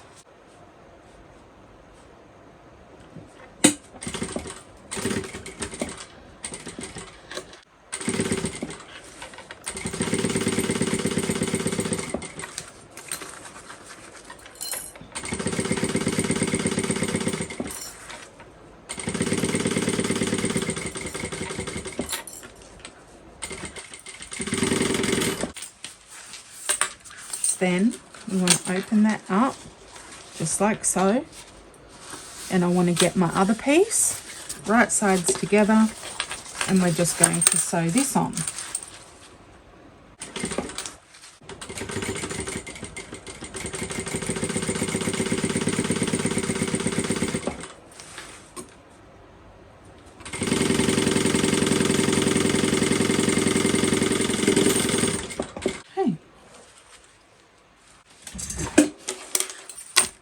This is what we now have.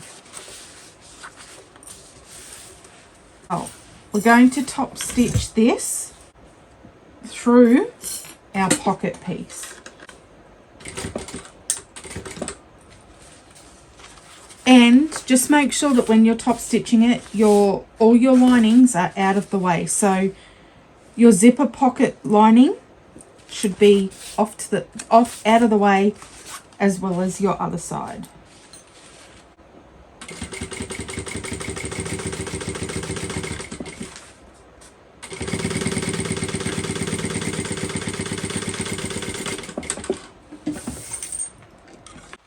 And repeat on the other side. Make sure to move your linings out of the way.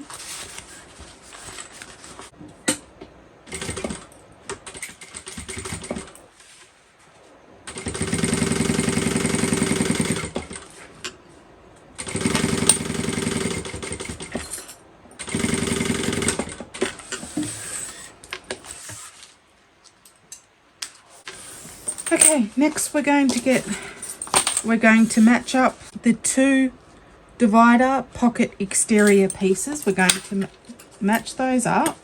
So what you want to do is you want to get your ruler and you want to make a little mark 2 inches up from this bottom. So I'm just going to use, I could use my big ruler, but we'll use this one instead. So you just want to do a little mark on either side, 2 inches up. Then what you want to do is at the bottom here, from where the curve finishes and the bottom starts, and you want to do half an inch. So you want to come in at an angle and do your 1/2 inch mark just there. Then what you want to do is you want to mark another inch from the bottom. So just line your ruler up on the bottom straight bit and just mark 1 inch on the side there. But so what we're going to do is from this 1 inch mark down here to this 1/2 inch mark, we're going to draw a line that is 3/8 of an inch until we hit this 1 inch mark. Okay, so you're going to come in and you're going to draw your line 3/8 of an inch up until you hit that 1 inch mark. So use an erasable pen.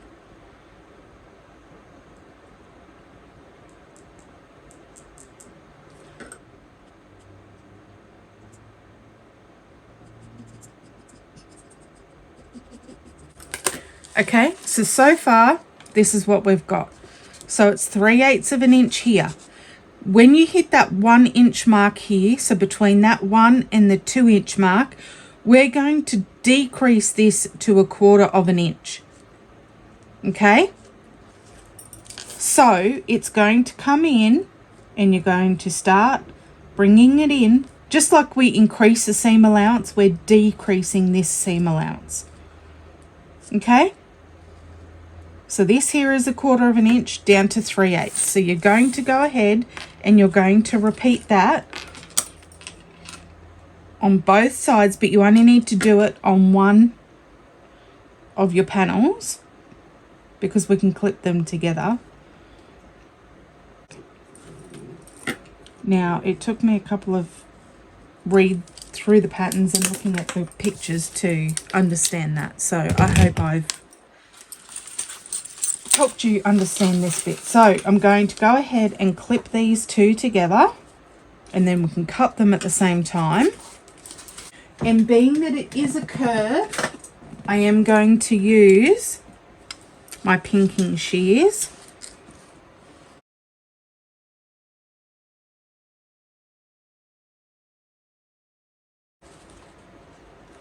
What I would suggest is if you're going to make this bag a lot of times, I would get a separate pattern piece for this part, and then when you're finished this, I would lay this on your pattern piece just like so, and then draw these angles, and then that way you've got it permanent and you don't ever have to do the markings again. That's what I would do. Oh no, I messed that bit up. We were meant to sew along that line. That's okay. So I'm just going to come in and sew as close to that line as possible. I should have read that before I cut it.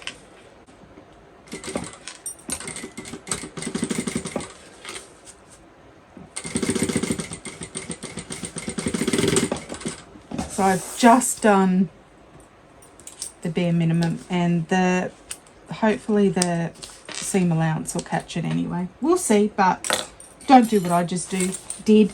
You're meant to sew along that line and then trim it down to an 1/8 inch. And I don't really want to redo this whole lining just to do that step, so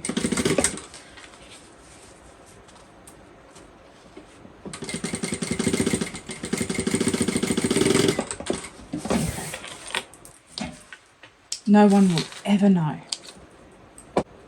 Then what we want to do is turn this right sides out.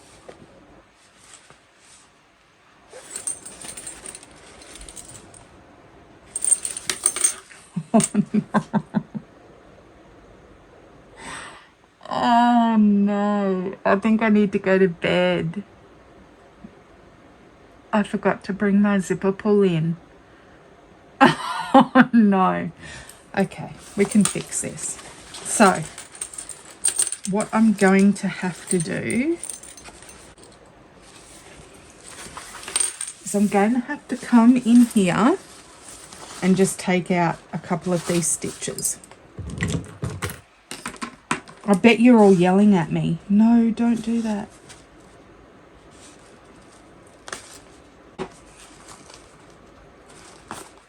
Okay, Now, bring your zipper pull in. That would have to be the first time I've ever done that.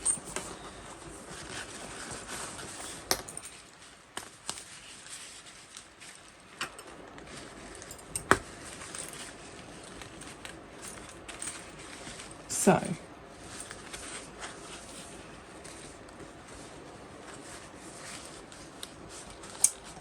see, that's going to be the problem, is I've already sewed that. So that's just going to sew that. I'm just going to have to redo this whole thing. Oh, do I? Because I've already sewn that down. I'll turn it right side out and have a look.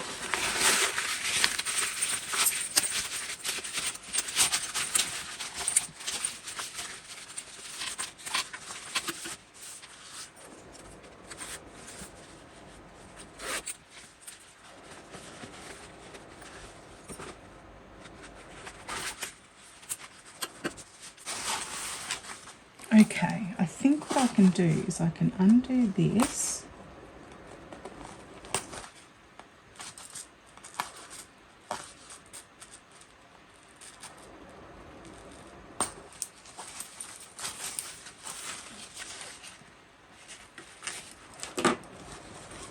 To be able to lay this flat.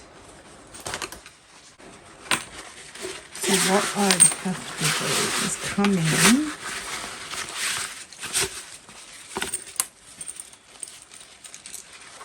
and unpick all of my lining. I'm going to try this before I have to cut out a new piece, because I need this to lay flat.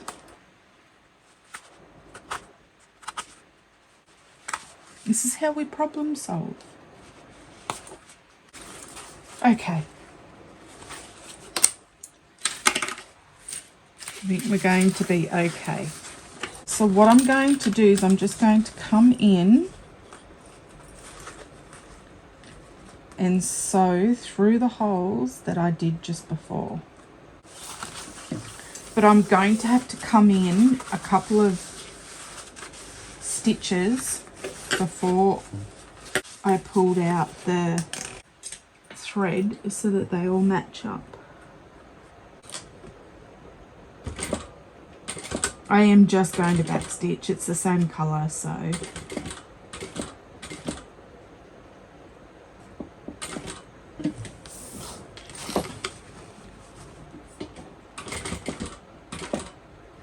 I'm just trying to come through the same holes that I sewed in the first go.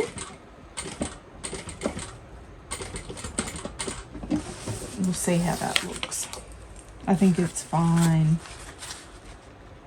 Yes.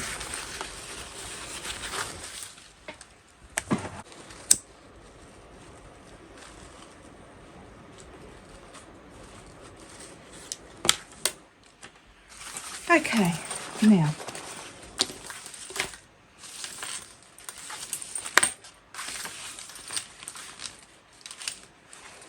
now I can come back and sew up all this bottom again. And I can see the same stitches that I did before. So I'm just going to come in, go back through that just before those. So I'm just coming in just before those stitch lines that I made earlier.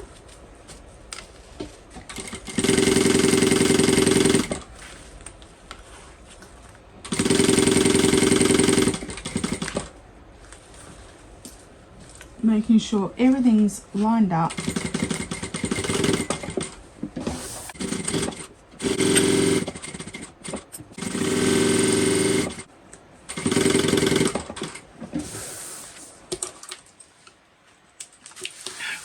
No one will ever know except us.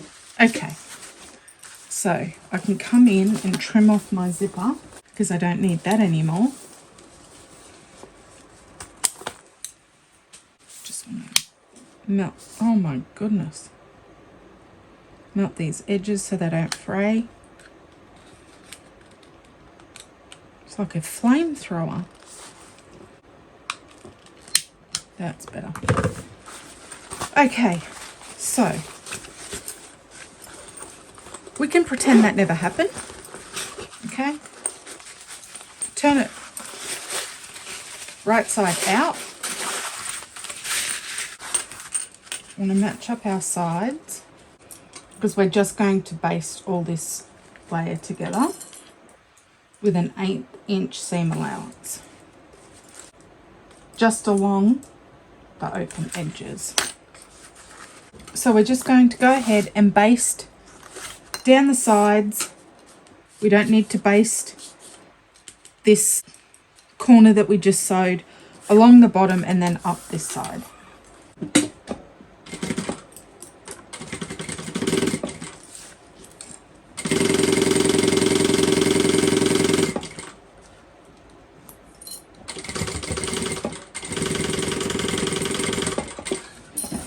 It does also mention in the pattern that if you are using a sew-in tag to maybe put it on this side.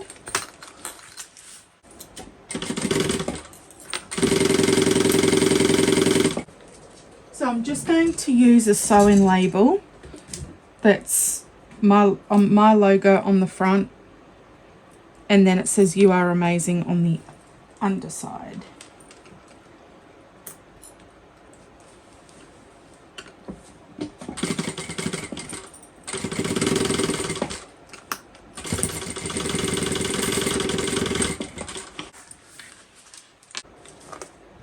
Basting in this bottom.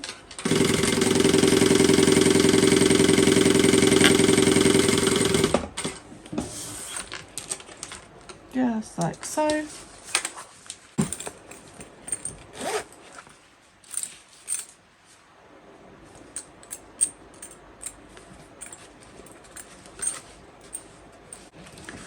Okay, so you want your recessed zipper panel. As I stated in the intro to this video, I did extend these pieces, I believe, 2 inches.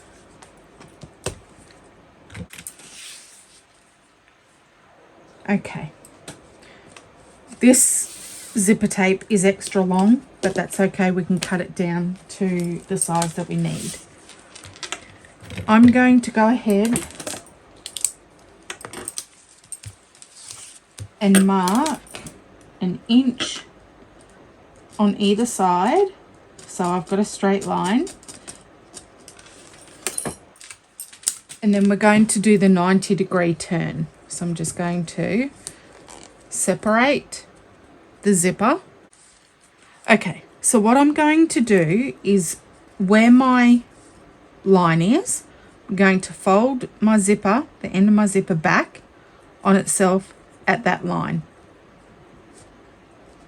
Then what you want to do with this tab is turn it so that it's a right angle and match your zipper teeth up with that line that I made.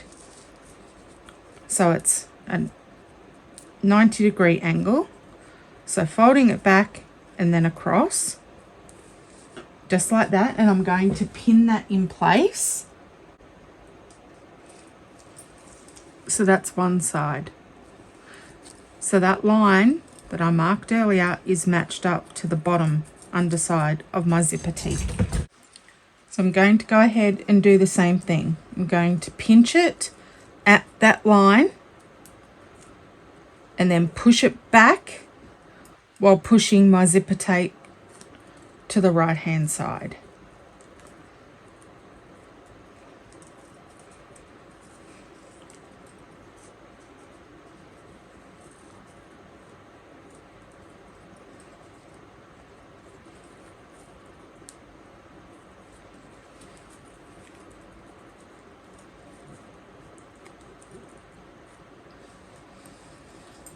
And then I'm just going to go ahead and tack that down at the side using 1/8 of an inch stitch length. Sorry, seam allowance.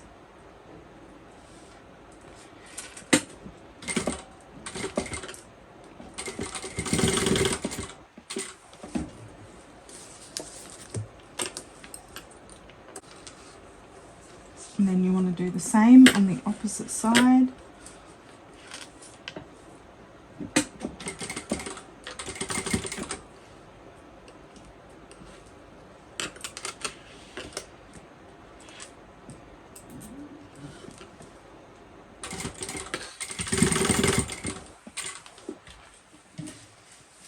Okay, that's done. I'm just going to go ahead and trim off these side bits because I don't need those. So trim those off.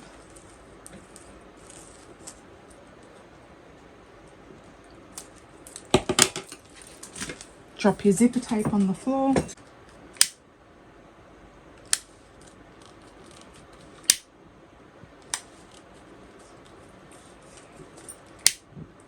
Burn your zipper tape so it doesn't fray. Okay, so what I want to do is I want to get my recessed zipper panels and I want to mark an inch in on either end.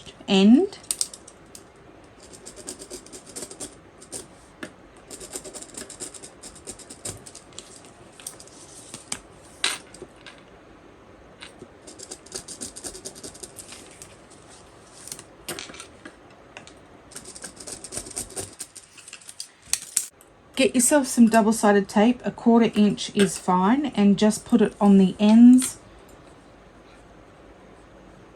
of your zipper panel.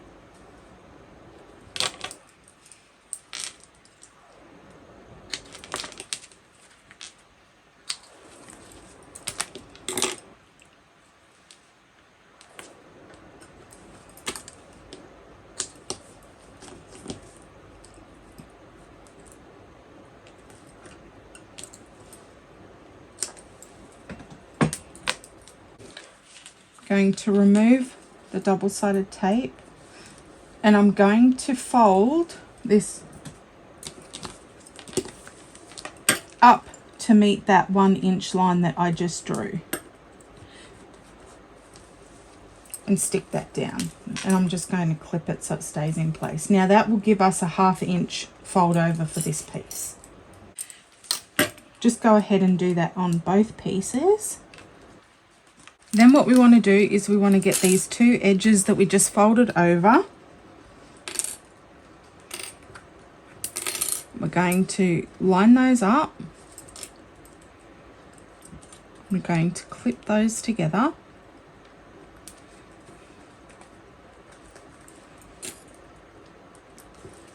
And we're going to come along and find our centers, which I've already done.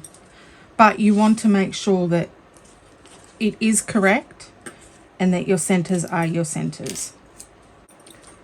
So you want to get your zipper tape so your teeth are facing the right side of your zipper panel, and you want to line, so you should be seeing the back side where we did that fold earlier, and you can see your stitch mark. Now you want to line up the beginning of the teeth with that center notch that we made so your raw edges are together.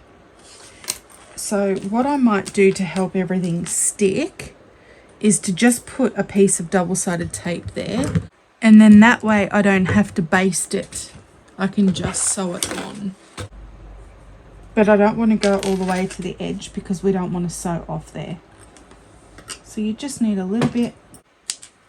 And I may as well do the bottom side of this while I'm here.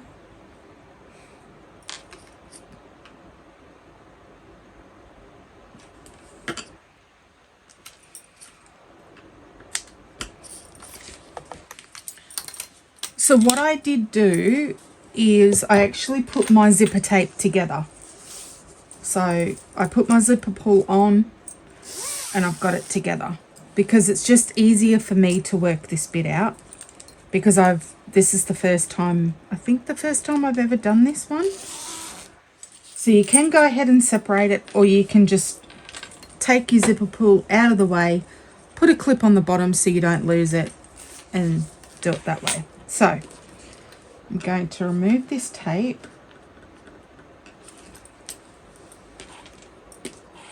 Remember, right sides together.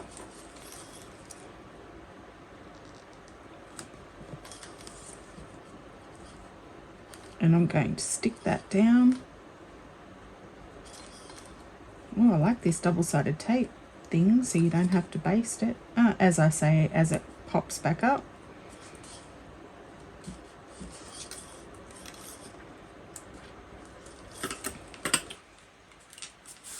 Okay, and then you want to get your other side and you want to fold it together. So you've made a zipper sandwich.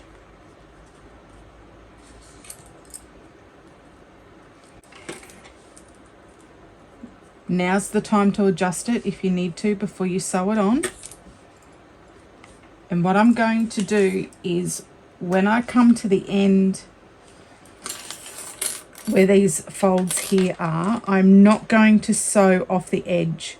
I'm going to stop about 1/8 of an inch from the edge here, because if you run off it, you will see that.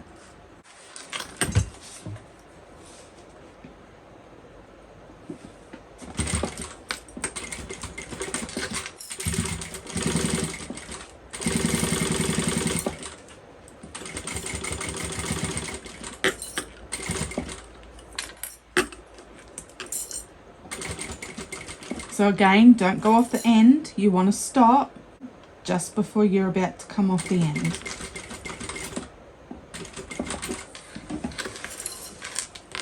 As you can see, I didn't come all the way off the end.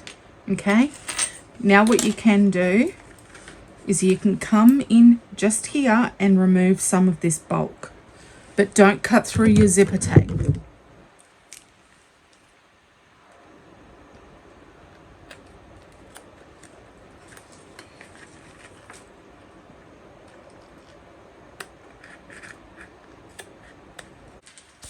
So I've removed that bulk, but I've not cut through the zipper tape. And then you want to turn it right sides out.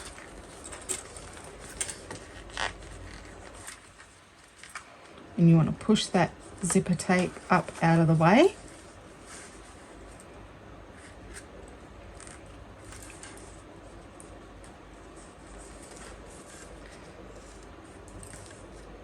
Now what you can also do is come in here and trim out some of that bulk as well,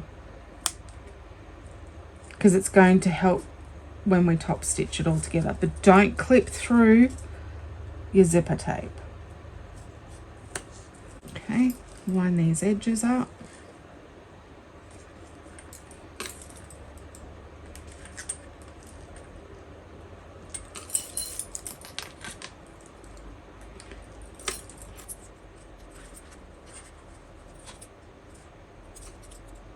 I think it's a good idea that I did put my zipper pull on after the last episode. Okay, I'm just going to clip all that, and I'm just going to leave that for now, and I'm going to do the other side. This side of our zipper tape, we're going to repeat the same steps. So we're going to match up the center notch with the beginning of these zipper teeth.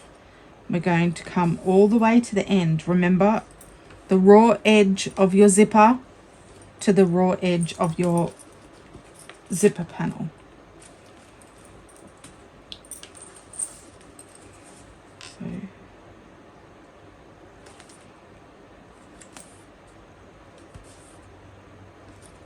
just like we did before.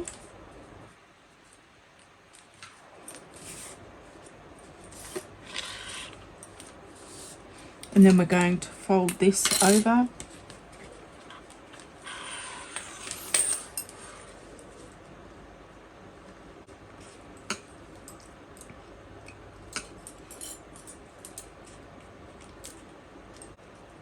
Okay, and then we go ahead and sew down here again.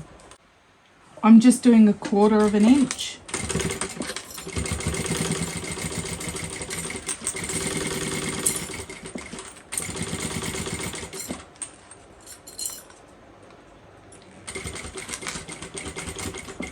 Again, I've stopped before coming off that.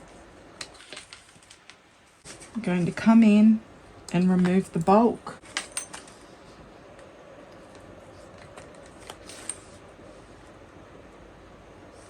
This just helps keep the bulk down for when you top stitch. Turn it right sides out.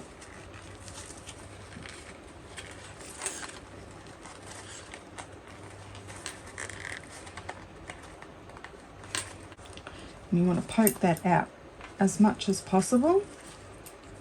And I'm going to come in and just trim these edges here.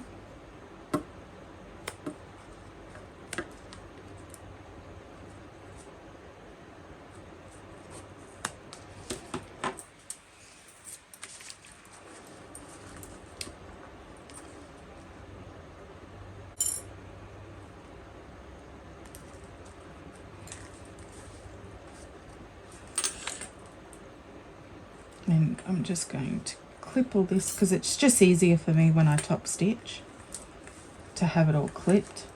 When you do your zipper up, that's what we should be looking at.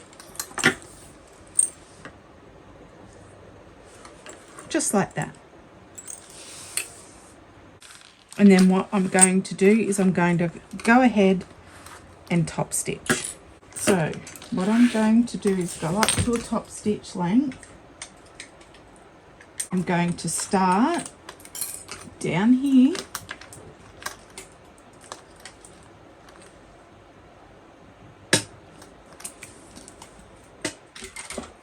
and you can back stitch because this is a raw edge here.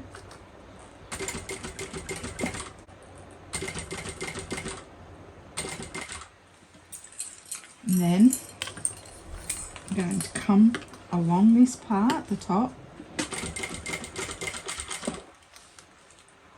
just getting that as flat as I can.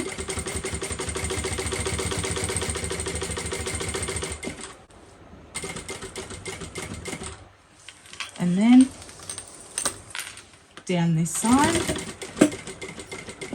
and I'm going to baste along this side.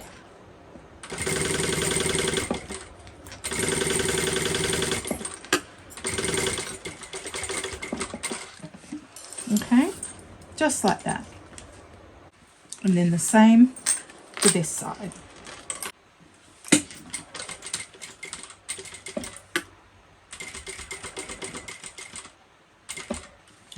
Oh, I really should have checked my bobbin again. It's okay.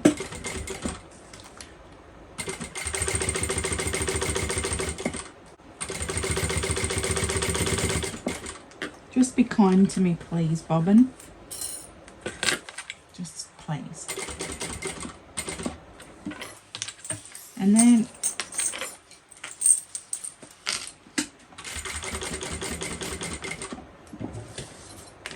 across the bottom.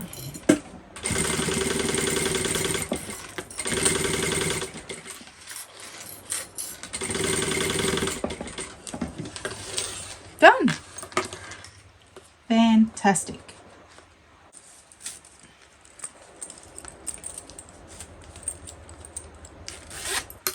You want to go ahead and find the center of these for the next step. Just do a little nick there.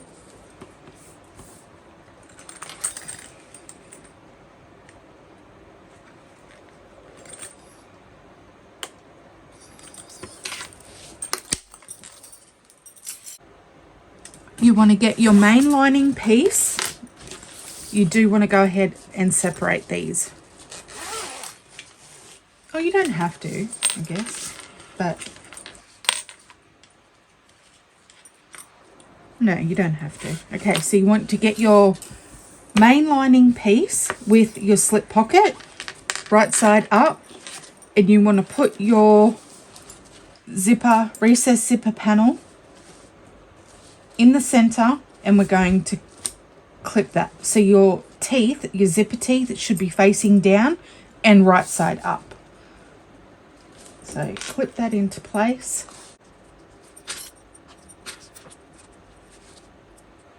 And then I'm going to go ahead and baste that together. because then we're going to add the top trim over that. Basting that on.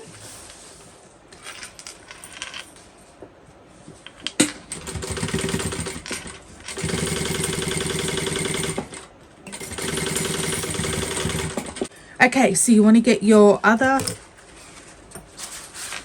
lining piece, and we want to do the same. So we want to line this up.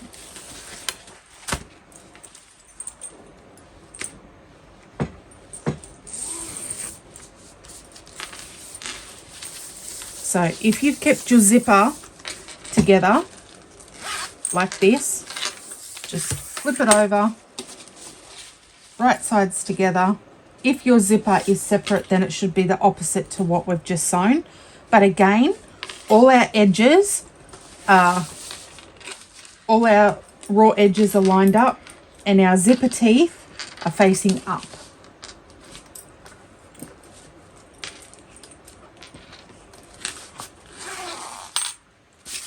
So this is what it would be. So the opposite side, or the opposite to what we just did. Base that on.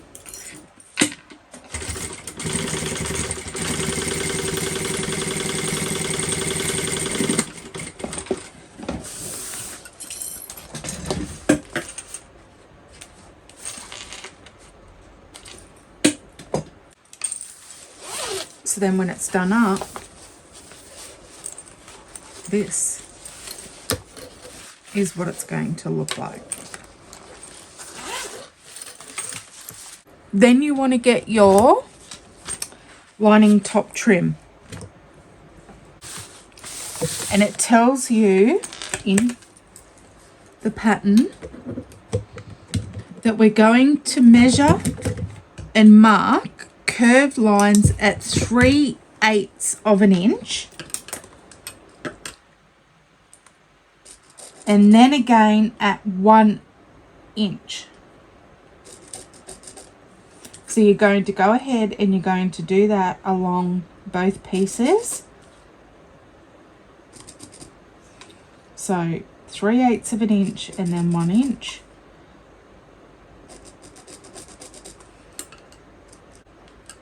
Because remember, this is a drop-in lining, so we're going to need that 1 inch for when we fold it down. Okay, so once you've got those marked, you're going to go ahead and line up all your centers and clip those into place. I'm going to go ahead. I am going to do 2 rows of stitching on this.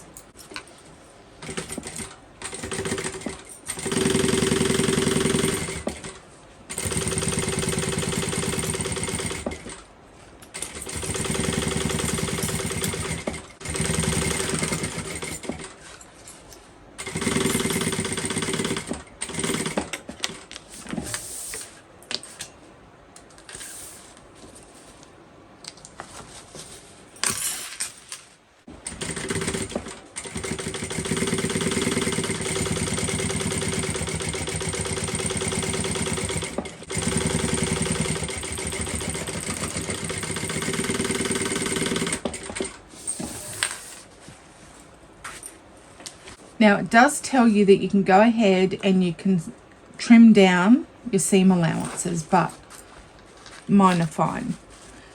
So what you want to do is you want your zipper panel to be facing up, and we're going to sew through the lining. So this is going to make it a perky zipper top. So back to top stitch.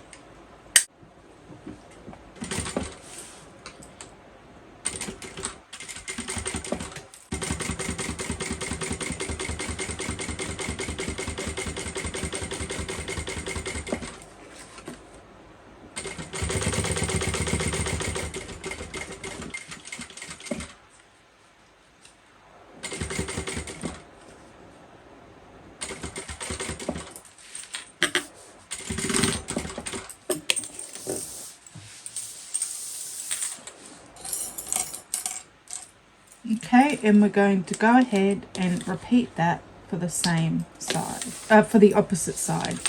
So I'm just moving that off to the side because we've done that one. We're going right sides together, lining up our centers. Don't you hate it when you know you're nearly done and your fingers just don't want to work anymore? After the day I've had, I will not be top stitching the final bag today. Tonight, it's like 1 a.m. now. I won't be doing it. I'll do this and then that'll be it, because I don't trust that something won't go wrong, and that part gives me anxiety when I haven't stuffed things up.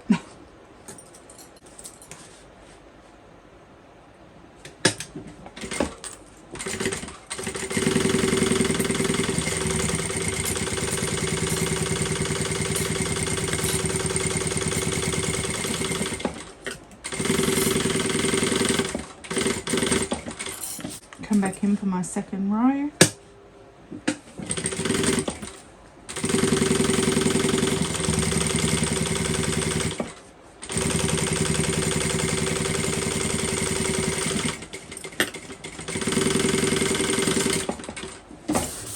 So, all panels up to the top and top stitch.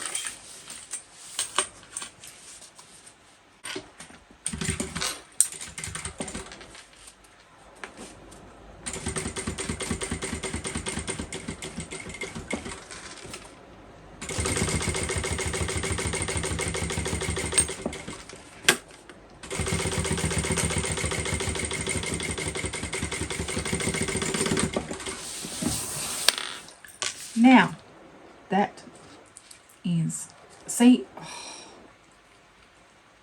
we've gone back to front again.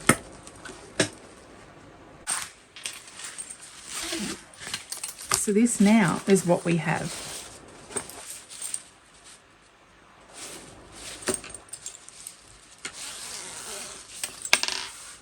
Get your lining piece with your slip pocket.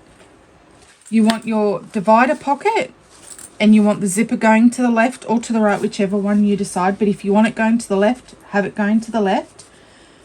And you want to place it 3/4 of an inch below the seam of your top lining, your recessed zipper panel, the seam that we just created. And you're going to base that on.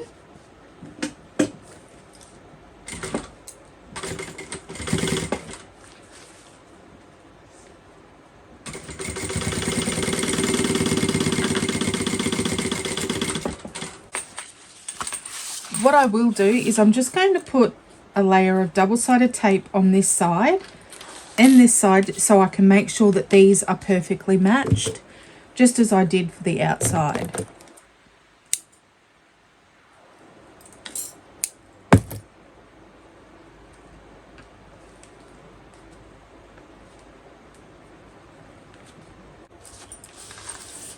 Okay, so we're just going to go ahead and sew down this side. We do want to make sure that our zipper is out of the way, clipped out of the way, so that you don't get it caught in your seam allowance. So I'm just going to start at the top.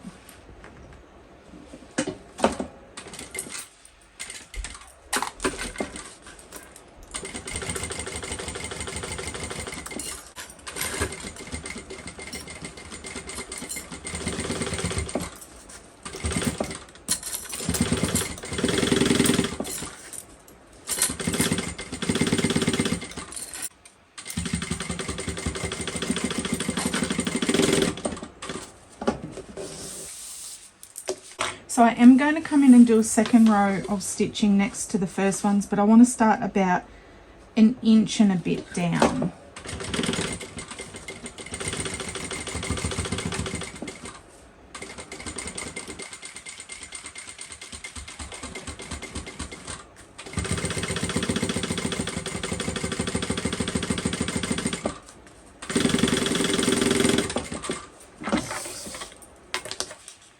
Okay, so what we want to do now is we want to pull this across and match it up with the markings that we made earlier. and we're going to baste that in place. You can clip it or just hold it.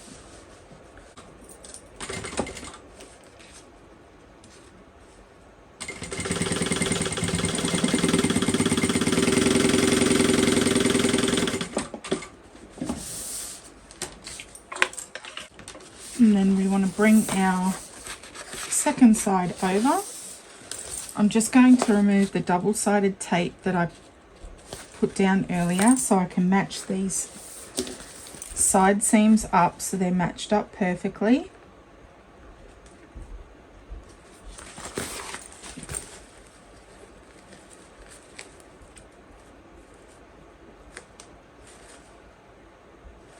And clip that in place, and then we'll sew that side down. I can feel that we're nearly finished. This will get finished tonight because this has taken me a lot longer than it should have. But that's only because of children and other commitments.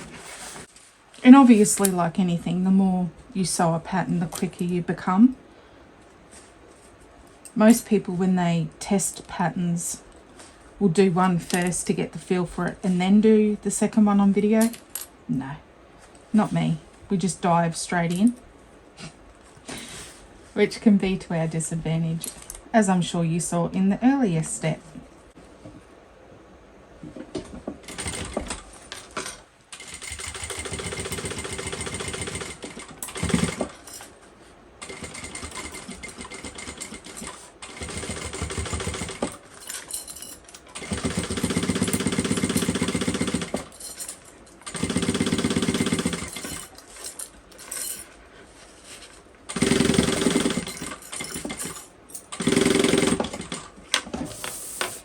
First row done.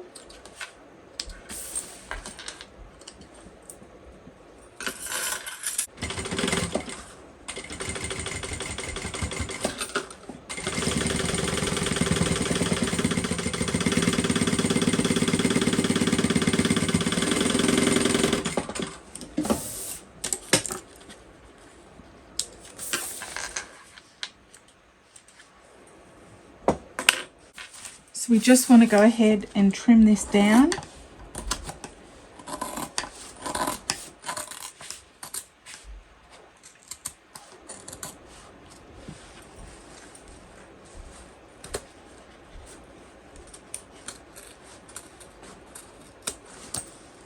On both sides.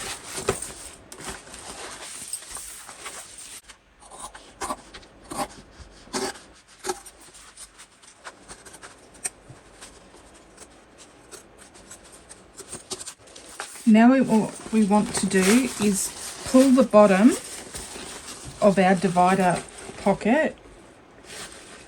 Find the centers first.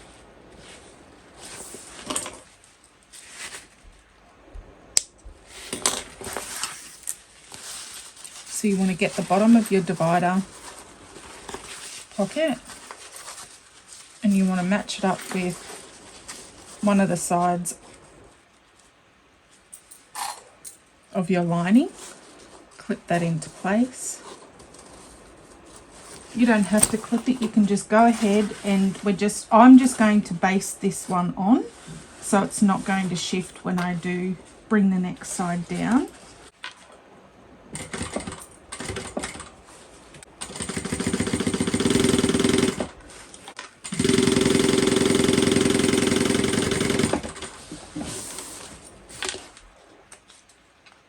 So once you've got that down, you can then bring it all across.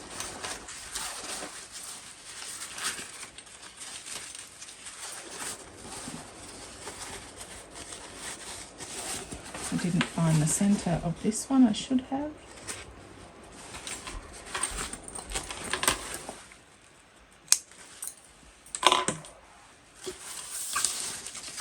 You want to match up your centers and clip this into place. And then what we're going to do is we're going to go ahead and sew that at the seam allowance, given in the pattern.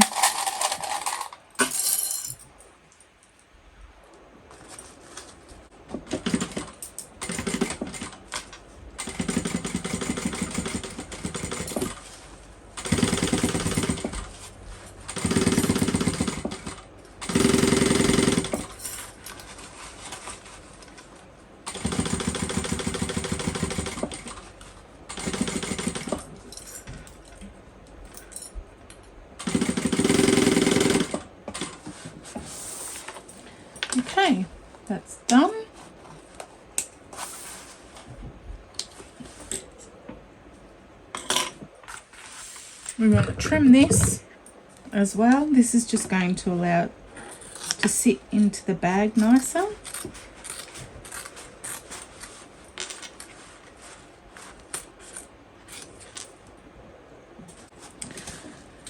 Okay, so what we want to do is we want to line up this seam and this side seam together like this and clip this in place.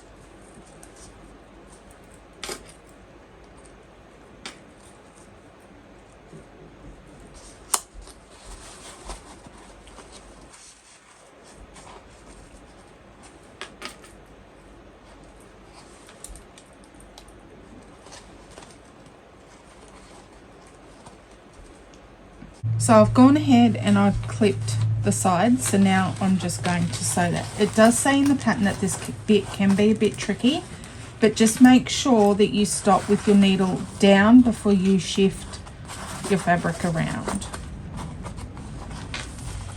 And I did just draw my seam allowance on just to give me a guide to follow rather than having to concentrate on my needle plate.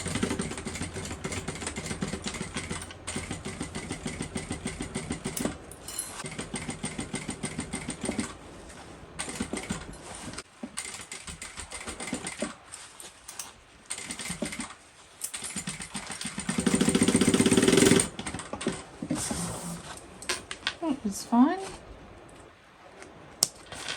So being that this is a curve, I will go ahead with my pinking shears and cut this down.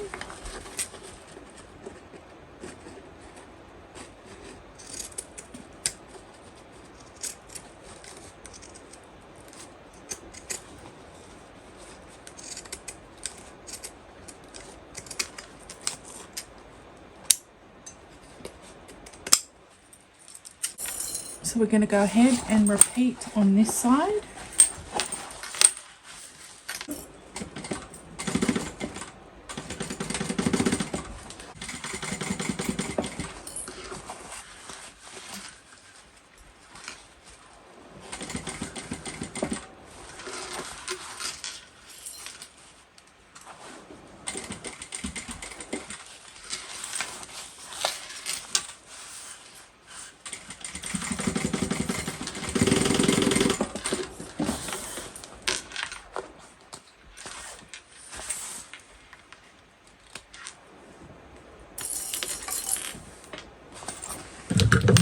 And trim that.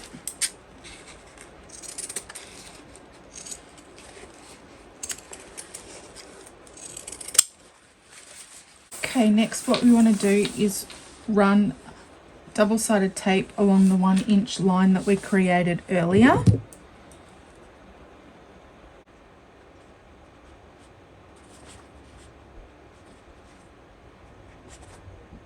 Okay, so what we're going to do is we're just going to do notch marks in this top part, just as we did before. Remember, do not go all the way down to that 3/8 inch line.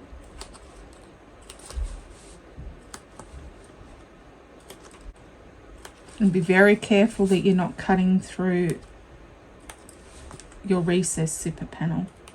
So you're going to go ahead and do that on both sides.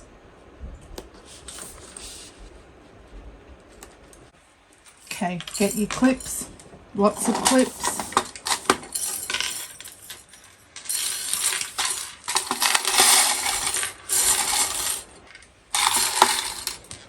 And we're going to remove the double-sided tape.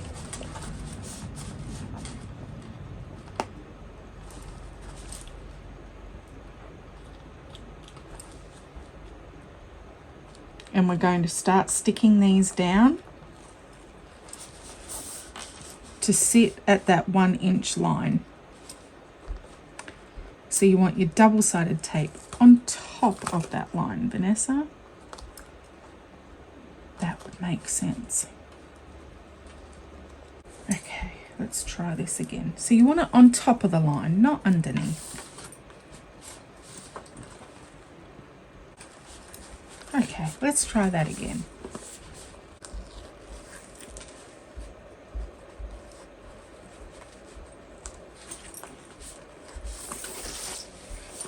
easier if I do this towards myself.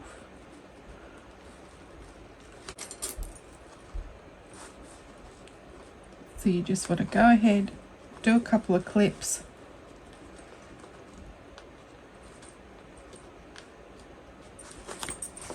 I'm going to go this way because that doesn't want to stick, come up.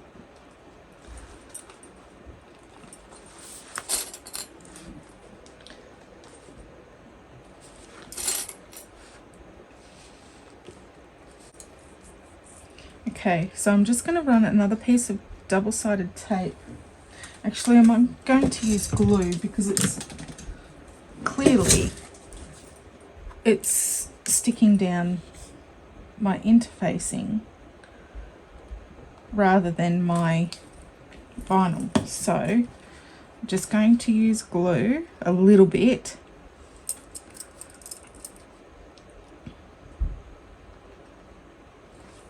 Okay, so what I've done is I've gone ahead and I've just put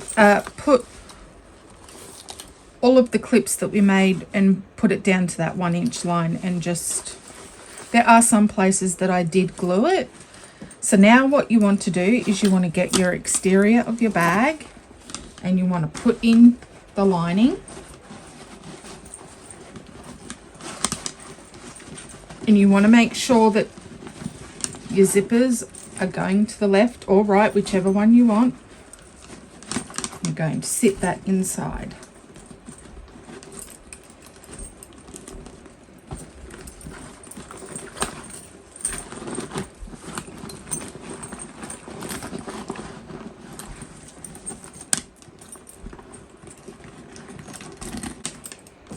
Then you want to start at your side seams and you want to match these up.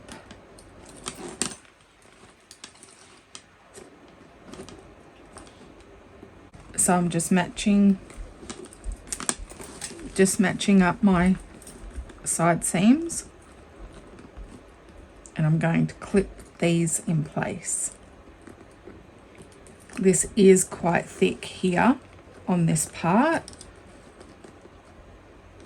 but just do a couple of clips on either side, and then I'm going to come over to the other side and do the same.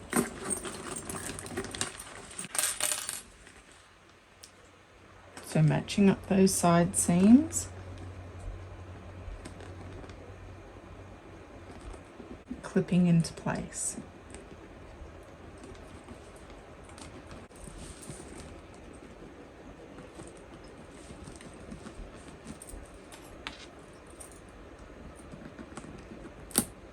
And break a clip in process.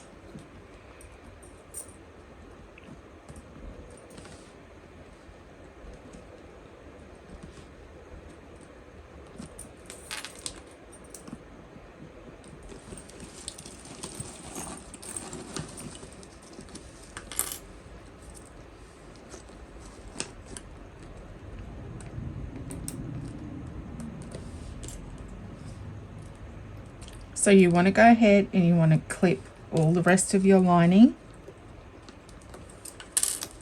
and exterior together. And you can use a pair of pliers without the teeth, which I will do later, to come in and squash these seams before we sew those down. So go ahead and clip all the rest together, and then I'll come back when that's all done. Don't be afraid of using too many clips. Okay, so that's all clipped into place, but you want to go ahead and make sure that it all fits perfectly.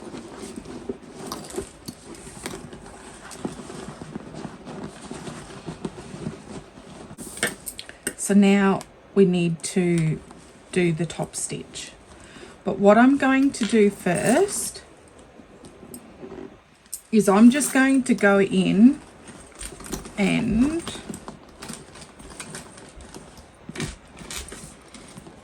just put a drop of glue along randomly so that these all hold together before I come in with my top stitch, and then that way they're not going to move. You can use double-sided tape if that works for you, but I'm just going to go ahead and glue the 2 layers.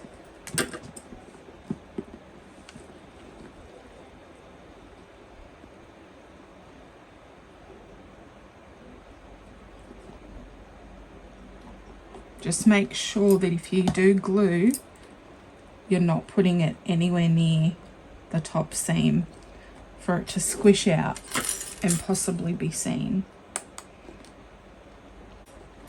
So I'm just going to do that, and then while I wait for this glue to dry, which dries pretty quickly, I'm going to change my needle on my machine so that it's a fresh needle, and then I'll come back when it's time to do the connectors. Am I procrastinating because I don't want to do this final step? Absolutely. This terrifies me. And this is also another reason why one day I will have a cylinder arm. One day. No idea when. One day. Okay, moving on to our connectors. I just went ahead and just trimmed off the side bits. You only need to do like 1/8 of an inch off the corner bits here. I've marked a line down the center, and I'm just going to fold both sides in to meet this mark. And then we're going to top stitch.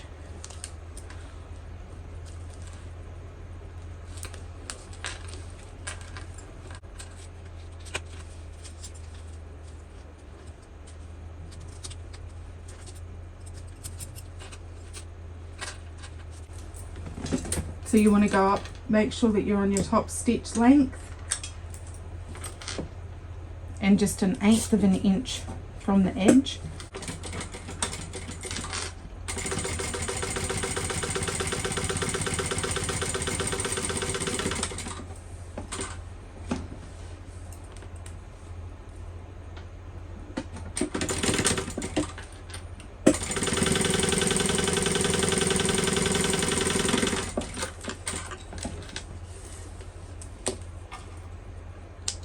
Then what we want to do is the edge that we tapered in, you want to get a piece of double-sided tape and you want to stick it down the top. So go ahead and do that on both pieces. Okay, then we want to remove the double-sided tape, and I'm just going to draw a line here.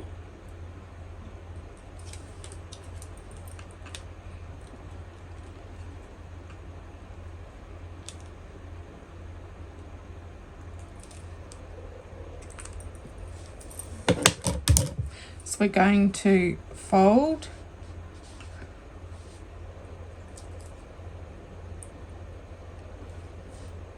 our edge up as the measurement in the pattern, and I'm just going to clip this.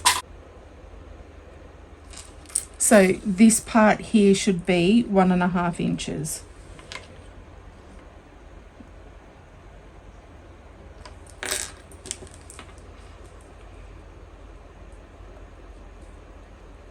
So do the same on both sides.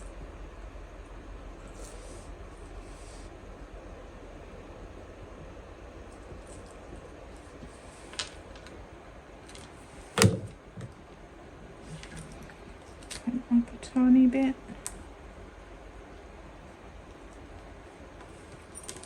And then clip that. Then you want to get your D-rings or whatever connectors you are using. I'm just using D-rings. Now you want, if your D-ring has a join, you want that join to be the same side as the seam. So wrong sides touching. So what you want to do is you want to put your D-ring in and you want to fold the raw edge down to meet the fold on the other end. So you've got this in the middle. So I'm just going to clip those together. And it does tell you in the pattern what this final measurement of this piece should be. So get my D-ring, and I've got the seam of my D-ring facing the seam, the wrong side. Folding that down and clipping that into place. So once you've gotten this together, in the pattern it tells you, it gives you the measurements for your rivet placement. I'm going to go ahead and use my rivet placing template that I got from Seams Legit, and I'm going to go ahead and just mark the rivet holes, because that's going to help me make sure that they are exactly where they need to be.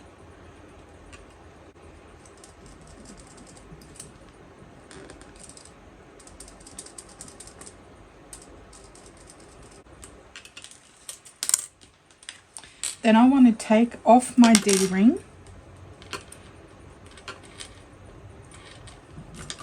and I'm going to clip these.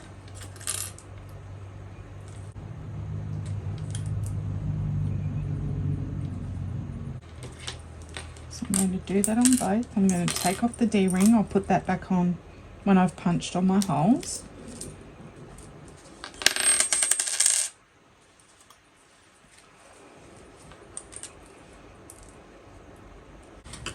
And you just want to go ahead and punch all the holes that you've marked. So you're going through all of the layers at once.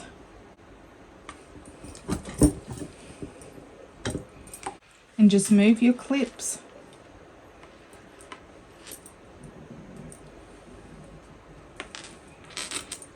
as you need.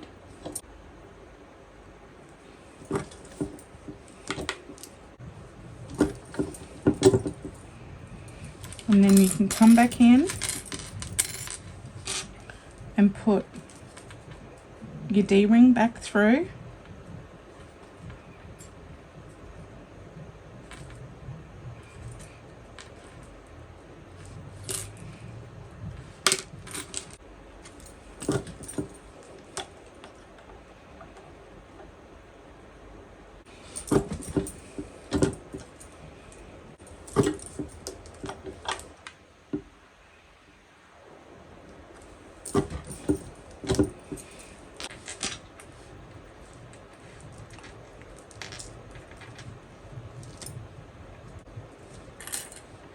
And just set these aside. So now I'm going to have to change my needle and take a lot of deep breaths, because now I've got a top stitch, because putting the rivets on and then the zipper end is the last step.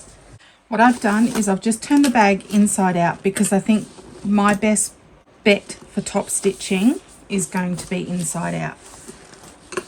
So if you do it inside out, you want to make sure that you clip. I might actually just clip these zippers together.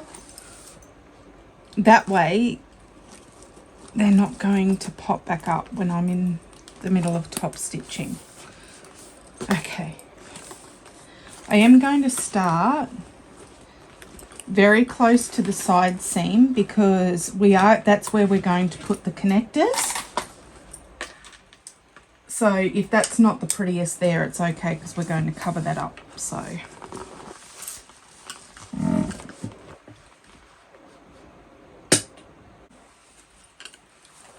oh, I'm sweating already. Okay, here we go.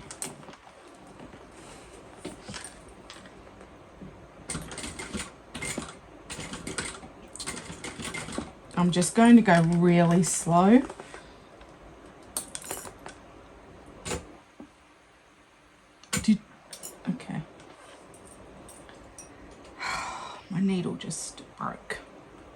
or popped out, and I thought I'd tightened it enough, but clearly I hadn't. This happened to me not long ago, but instead of the needle there, it was my finger. Oh, we're all good. It hasn't ripped the vinyl. Good.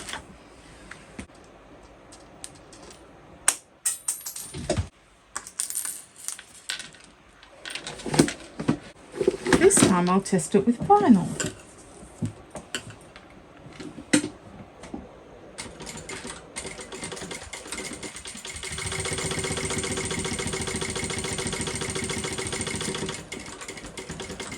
And then, while it's in the down position, I'll then try and make sure that it's as tight as I can get it. Okay. Now, let's try this again. Please be kind to me, please.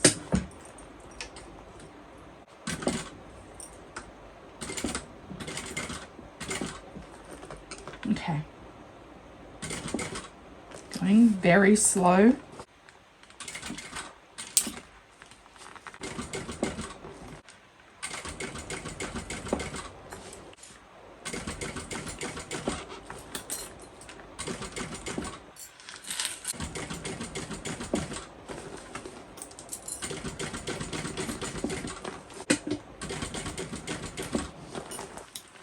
Can I just say that I am glad that I did glue this, because it is holding when I take the clips off.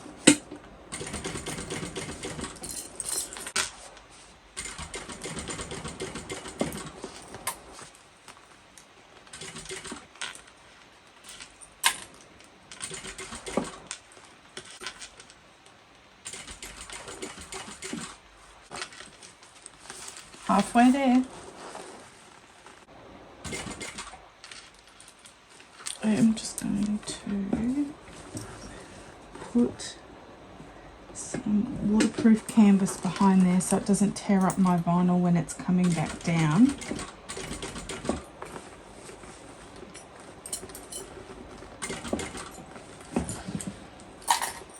Pushing everything out of the way. I don't want to get my zipper caught, because that would make me cry.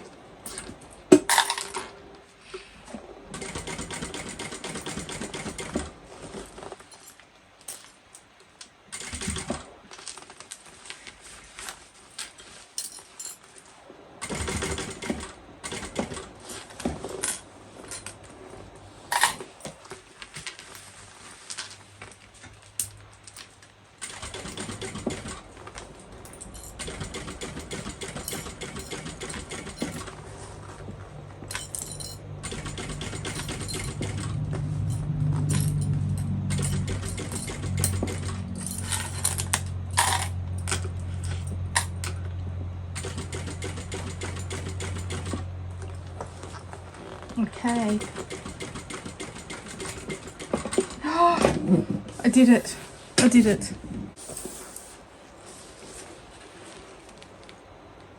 Oh, and it looks awesome.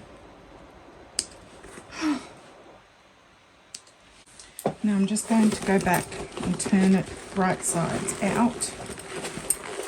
It's going to have quite a few wrinkles in it, but I can iron the lining from the inside and they'll come out.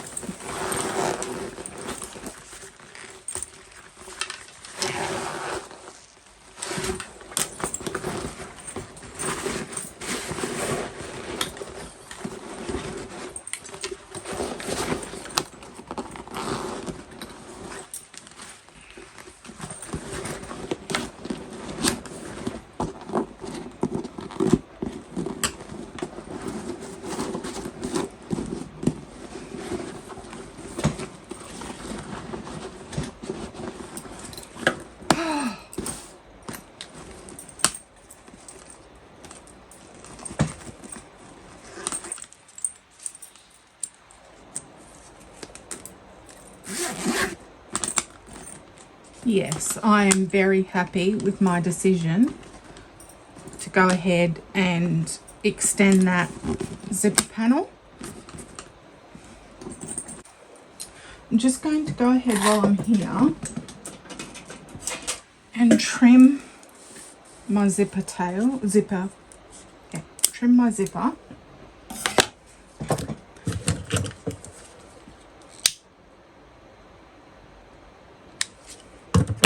I do need to put a zipper end on that, but I'll do that after the connectors. But for now, I'm just going to poke it in the bag. But this is our top stitching.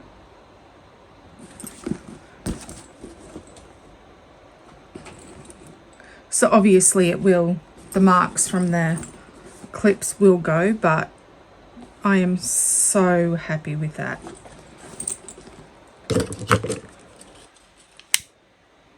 And top stitching is my least favorite part because it stresses me, because it's the final look of the bag. So I'm very happy with that. So next we're going to put on our connectors. So what we want to do is we want to get our connectors, and the raw end is going to go on the inside of the bag. So you want to place it in the center,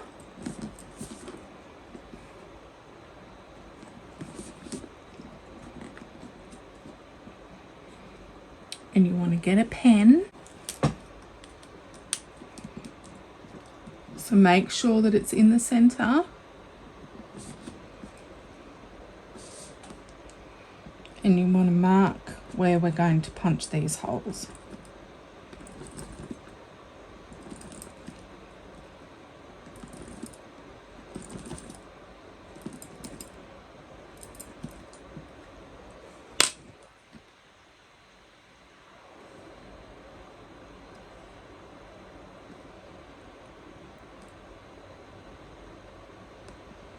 Okay.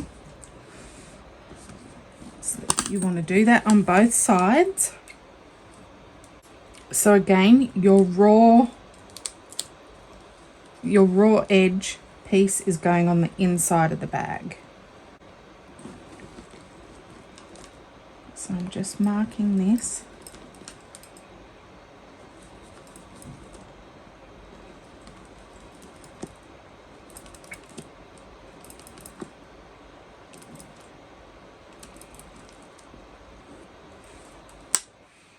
And then I'll come back in with my pen and make these marks more prominent.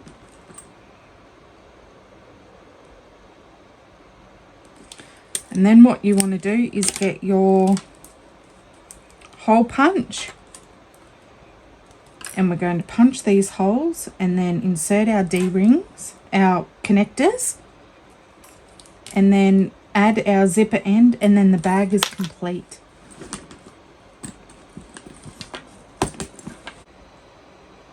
Okay, so I'm just going to go ahead,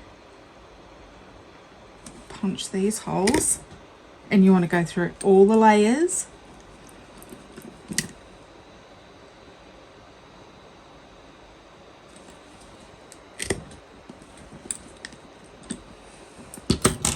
Might be easier to undo. There we go.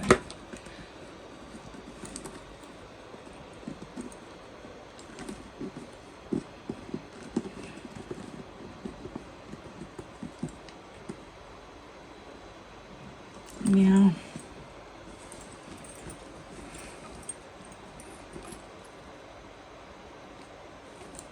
you are going to have to manipulate the bag in order to punch these holes, but you want to try and keep it as flat as possible, making sure you're going through all your layers.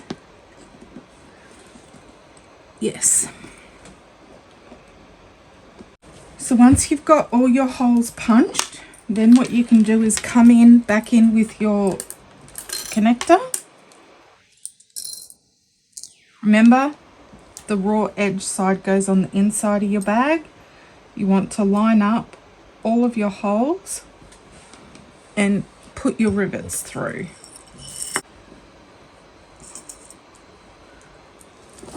So it's probably going to be easier to do your bottom ones actually first. So I'll take that out.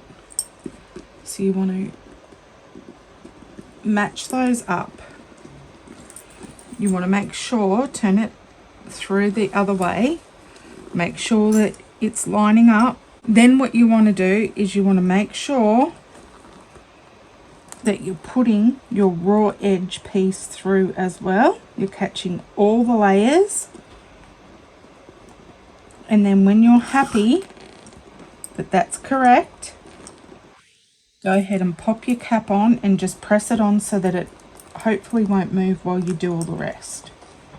But once you've got one on, hopefully the rest will line up.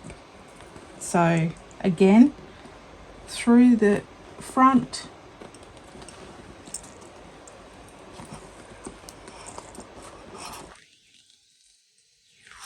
I'm coming, and that cap just came off. Of course it did. So through there,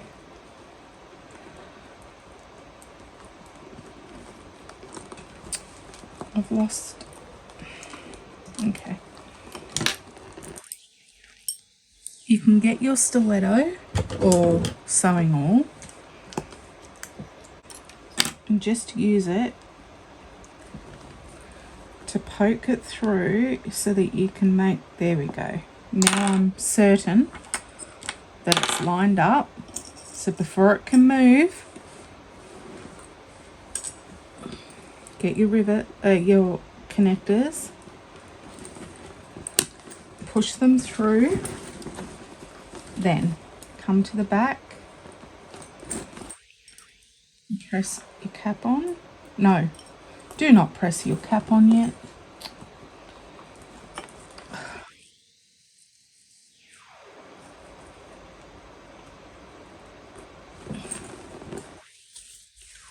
I'm going to go and play with this and I'll be back. Okay, I'm back. It has been about an hour since I left you to try and put one side of these connectors on. I have decided that Rivets and I are not friends and I'm not going to try and make friends with them anymore.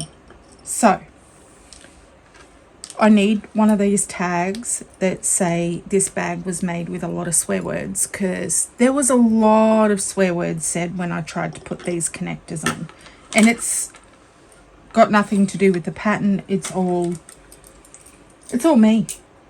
I'll take the blame for it. So I went ahead and I actually used my hand punch to punch these holes. So I'm going to go back to what I know best, and that is Chicago screws. So what I'm going to do is, I found out the hard way that it's easier to do the top first and then the bottom. So I'm not going to make that mistake again. So I'm going to put the screws, the posts through my top holes.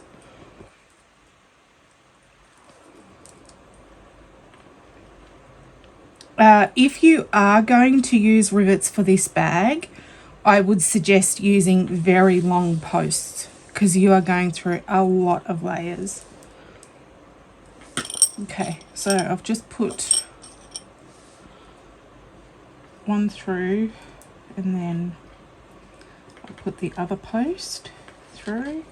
This is, I didn't make these holes bigger because they were so close to the seam allowance, to the top stitching, so that's why they're taking a little bit. Okay, they're in. And I want to try and get the back of these as flat as I can. Now,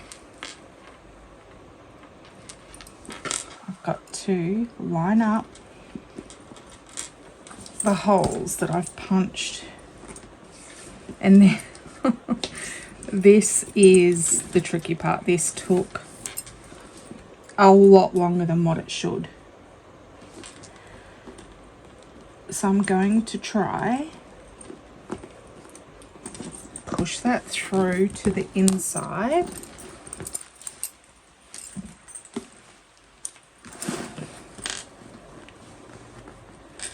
Actually, what I'm going to do first is come in with my pliers, try to squash this down as much as I can to give me more working room, and so it's not as thick.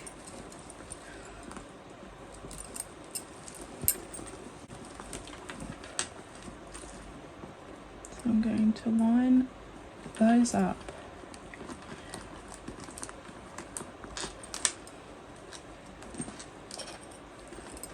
And what I'm trying to do is to feel the post on this side. Now I can see it, and I'm going to try and push down as much of this fabric so I can see the post there. And I'm going to come in with my screw side here, pop it through there. There we go. Then I'm going to bring the screw part over and try and line those up.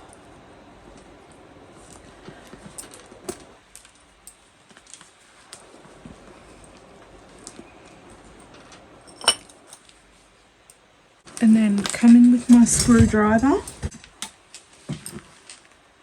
and hopefully that's lined up.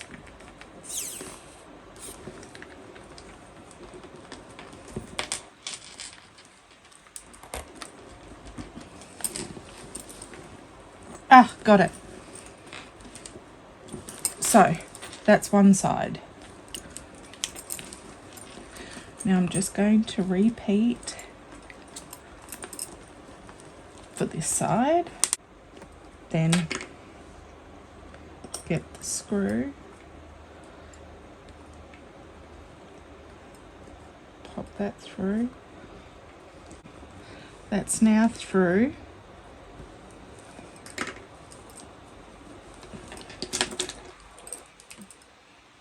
Come back.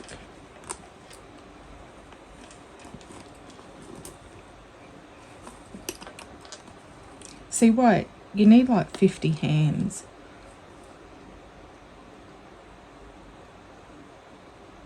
See, even my phone had had enough and decided to shut off.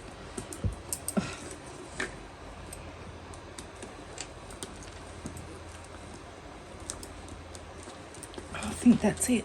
Is that it? Tell me that's it. Please be it. No.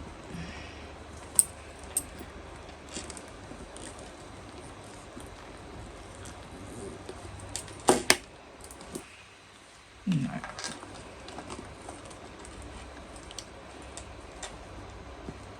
So I'm just trying to push down all the fabric around this post so that it's not meeting resistance there.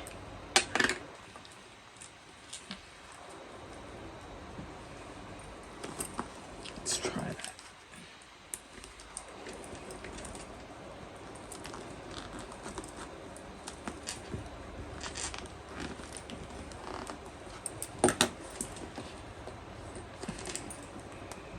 No.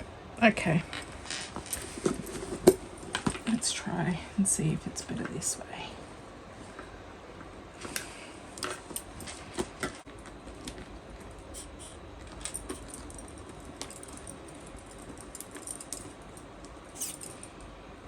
Is that it? Ah, got it. Oh, 2 down, 2 to go. Okay, I'm back. And I've got my connectors on. They almost broke me, but I won. And they're not going anywhere. So the last step is to put our zipper end on. So all I've done is I folded over the ends of my zipper just to be in a point, and I'm going to slide this end cap on, and you want to go as far as you can.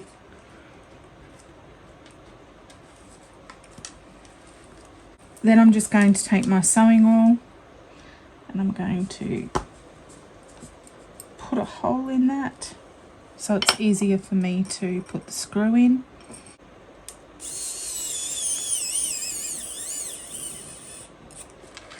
And you want to make sure that the screw is either flush with the hole that's there or just below it. And we're done. So now I'm going to add the straps.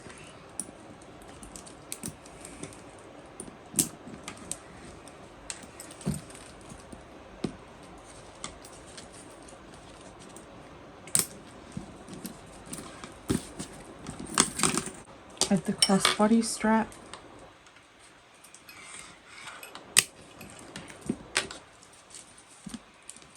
And that is just fancy. I love it. Look at how gorgeous these straps are. Like, this just makes the bag. Look at it.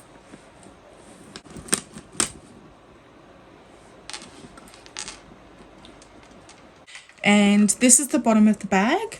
And for being curved, I didn't do too bad of a job, I don't think. But this is obviously our screw and purse feet that we used earlier, and you've just got to give it the tap test just to make sure it's all good. Yep, sounds good, looks good, perfect. Love it. So that's it. That's my bag. The crossbody strap does make it quite heavy in terms of like it's standing up as it's meant to. And then I can just pop my zipper end down the bottom there, in there.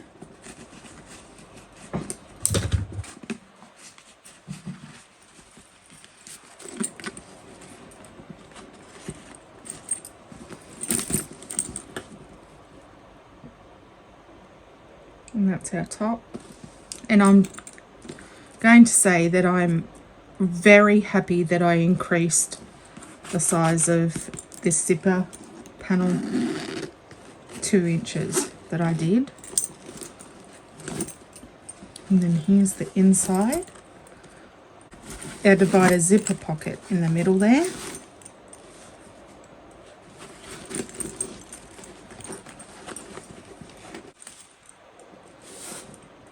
I'm so happy with how this turned out. It was definitely worth it.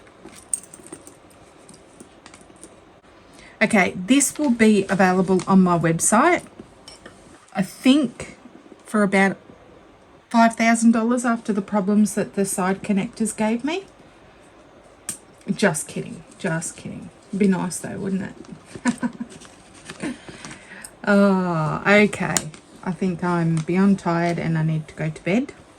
So thank you so much for watching. Please like, comment, subscribe, and let me know what other bags you'd like me to make. And I shall see you in the next video. Let me know if you've made this and how you went with it. Thank you so much. Have a great day. Bye.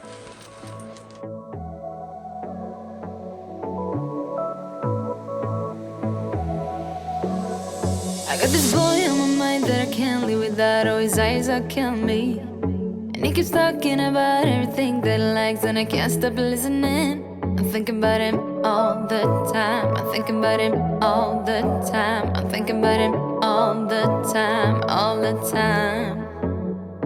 And my heart's beating fast when he's looking like that. Oh, his smile is killing me. It's the way that he moves and the way that he laughs, so I can't get enough. Thinking about him all the time. I can't get him off my mind. Oh, I want him to be mine, to be mine. My heart is saying yeah, yeah, yeah, yeah, yeah. You know I want him now, now, now, now, now. My heart is saying yeah, yeah, yeah, yeah, yeah, yeah, yeah, yeah. I told him I can be a